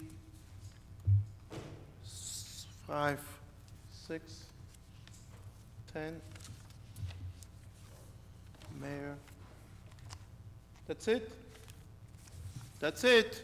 All right. All right, Mayor, you got 1 minute. Hold on. You can start, Mayor. We'll cheat. All right, with regard to parking spaces and new developments, just remind everybody that the first development of Capitaglia didn't come under my watch. It was done by the former mayor who negotiated these particular deals and allowed a developer to come in, and he didn't do his due diligence, and that's why we wound up with a project that didn't have sufficient parking. There's questions regarding the PAL ordinance. By statute, we have to have any organization who receives money from the city must provide us with an audit. The PAL did not provide us with an audit, so it is prohibited by law for us to give money to any organization that doesn't provide an audit. We're hoping that they get that audit to us by next month and they'll get their money. In regards to bringing the police back in the PAL, at this time we have decided not to do it for reasons that are not to be discussed publicly. But I can assure you that we have been in discussion with the prosecutor's office with regards to some of the handling and dealings that were there, but we hope to one day in the future return to that policy. Thank you, sir. That's the way to answer. 1, 2, 3, right to the point. No, I'll tell you when your time is up. But I'll tell you when your time is up. I am, yes, I know, that's why. The people spoke. Mr. Roth. Yes, sir. you supposed to answer something? If you want me to. Yes. Yeah. If they move the election to, from April to November, the only thing that's really saved is the cost of the election, which runs somewhere between $100,000 and $110,000 to run the election. Under the new laws, the new accountability rules, the budget is only voted on by members of the public if it's over 2% in tax increase. Then they would have to go out for a special election to pass that budget. Thank you, sir. 35 seconds. Councilwoman Norman, you ready? Yeah, I was going to comment on the same thing. Basically, when you're allowed to have your elections in April, there's a referendum that goes on the ballot, and the city can increase that tax burden on the taxpayers 5%, 6%, 7%, it doesn't matter. They can just go however they want. But as long as you do your election in November, you are bound to a 2% cap. 2%, and as long as you stay under that, you're allowed to do it in November without the residents voting on it, because they know that they're only going to be in for a minimal amount of an increase. If you need some further explanation, we can talk offline. Thank you, Councilwoman. Question for you. Wasn't it done like that years ago? When I first was on the Board of Education, yes, I ran in April, and the referendum was on the ballot, and pretty much what happened, the citizens would vote the budget down. They would say, oh, I don't have kids in school. They would literally come out, vote the budget down, and would not even vote for the candidates. There'd be more people that voted for the budget than there would be for the candidates. It was sad because at that point, once that budget is voted down, it would then come before council, who would say, well, you know, you asked for 105 million, the community said no, now I have to shave that off. So the council was then forced to reduce that budget even more at the expense of the teachers and the students, and it was very difficult. So Thank you. Councilman Brown. Yes. Hold on a minute, sir. Here. Thank you. Ready? Are you ready? Yeah. All right. So, John, in regards to PAL, you said that we were taking money off. No, it was tabled because, like the mayor said, it's by law. Actually, not by law. A couple of years ago, we established a policy that the three entities that were getting contributions from the city were going to be separated out of the individual budgets and put as separate line items as per the local finance board, which I contacted. The PAL did not submit an audit by a qualified or by not qualified by a CPA, which knows about GAAP, which is General Accepted Accounting Principles. Instead, it was done by a financial analyst. Those are two different people. Financial analysts will look at the financials of a company and tell you what is liquid and ripe for investment, as opposed to an auditor tells you things dealing with audit reports. And so this report that was sent to us at 2:02 today, I reviewed it here in the dais, and when you saw me walk back and forth, that's why it was tabled. I talked to George here, I talked to the mayor and our attorneys, that's why it was tabled. Not that we don't want to give money to the children, because in this budget, I've stated over and over again, we put $50,000 additional funds into the recreational program. As a result, we have a track and field program for all children, as well as a girls basketball program, and are working on additional programs. So we are investing in our children, but we also believe in transparency, which you would be entitled to that audit report and see there's a financial analyst that wrote it and not a CPA. Thank you.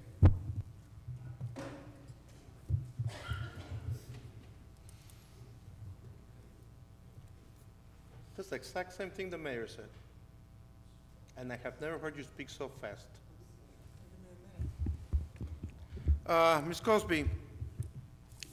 Okay, so you're welcome for the policy, because I worked very closely with Mr. Antonelli, the city's attorney, to get that policy in place and make sure that everyone adheres to that. Anybody who gets money from the city should be accountable and show us what they're doing with their money. So I applaud the council for being diligent and making sure that everyone is complying with our policy.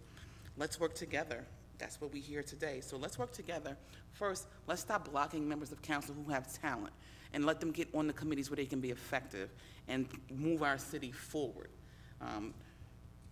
employee morale. How about we go back to the unanimously voted on employee confidential tip line? How about we do that and we can increase morale that way? How about we promote the employees from within? We can increase morale that way. So some of the other stuff that I'm talking about here.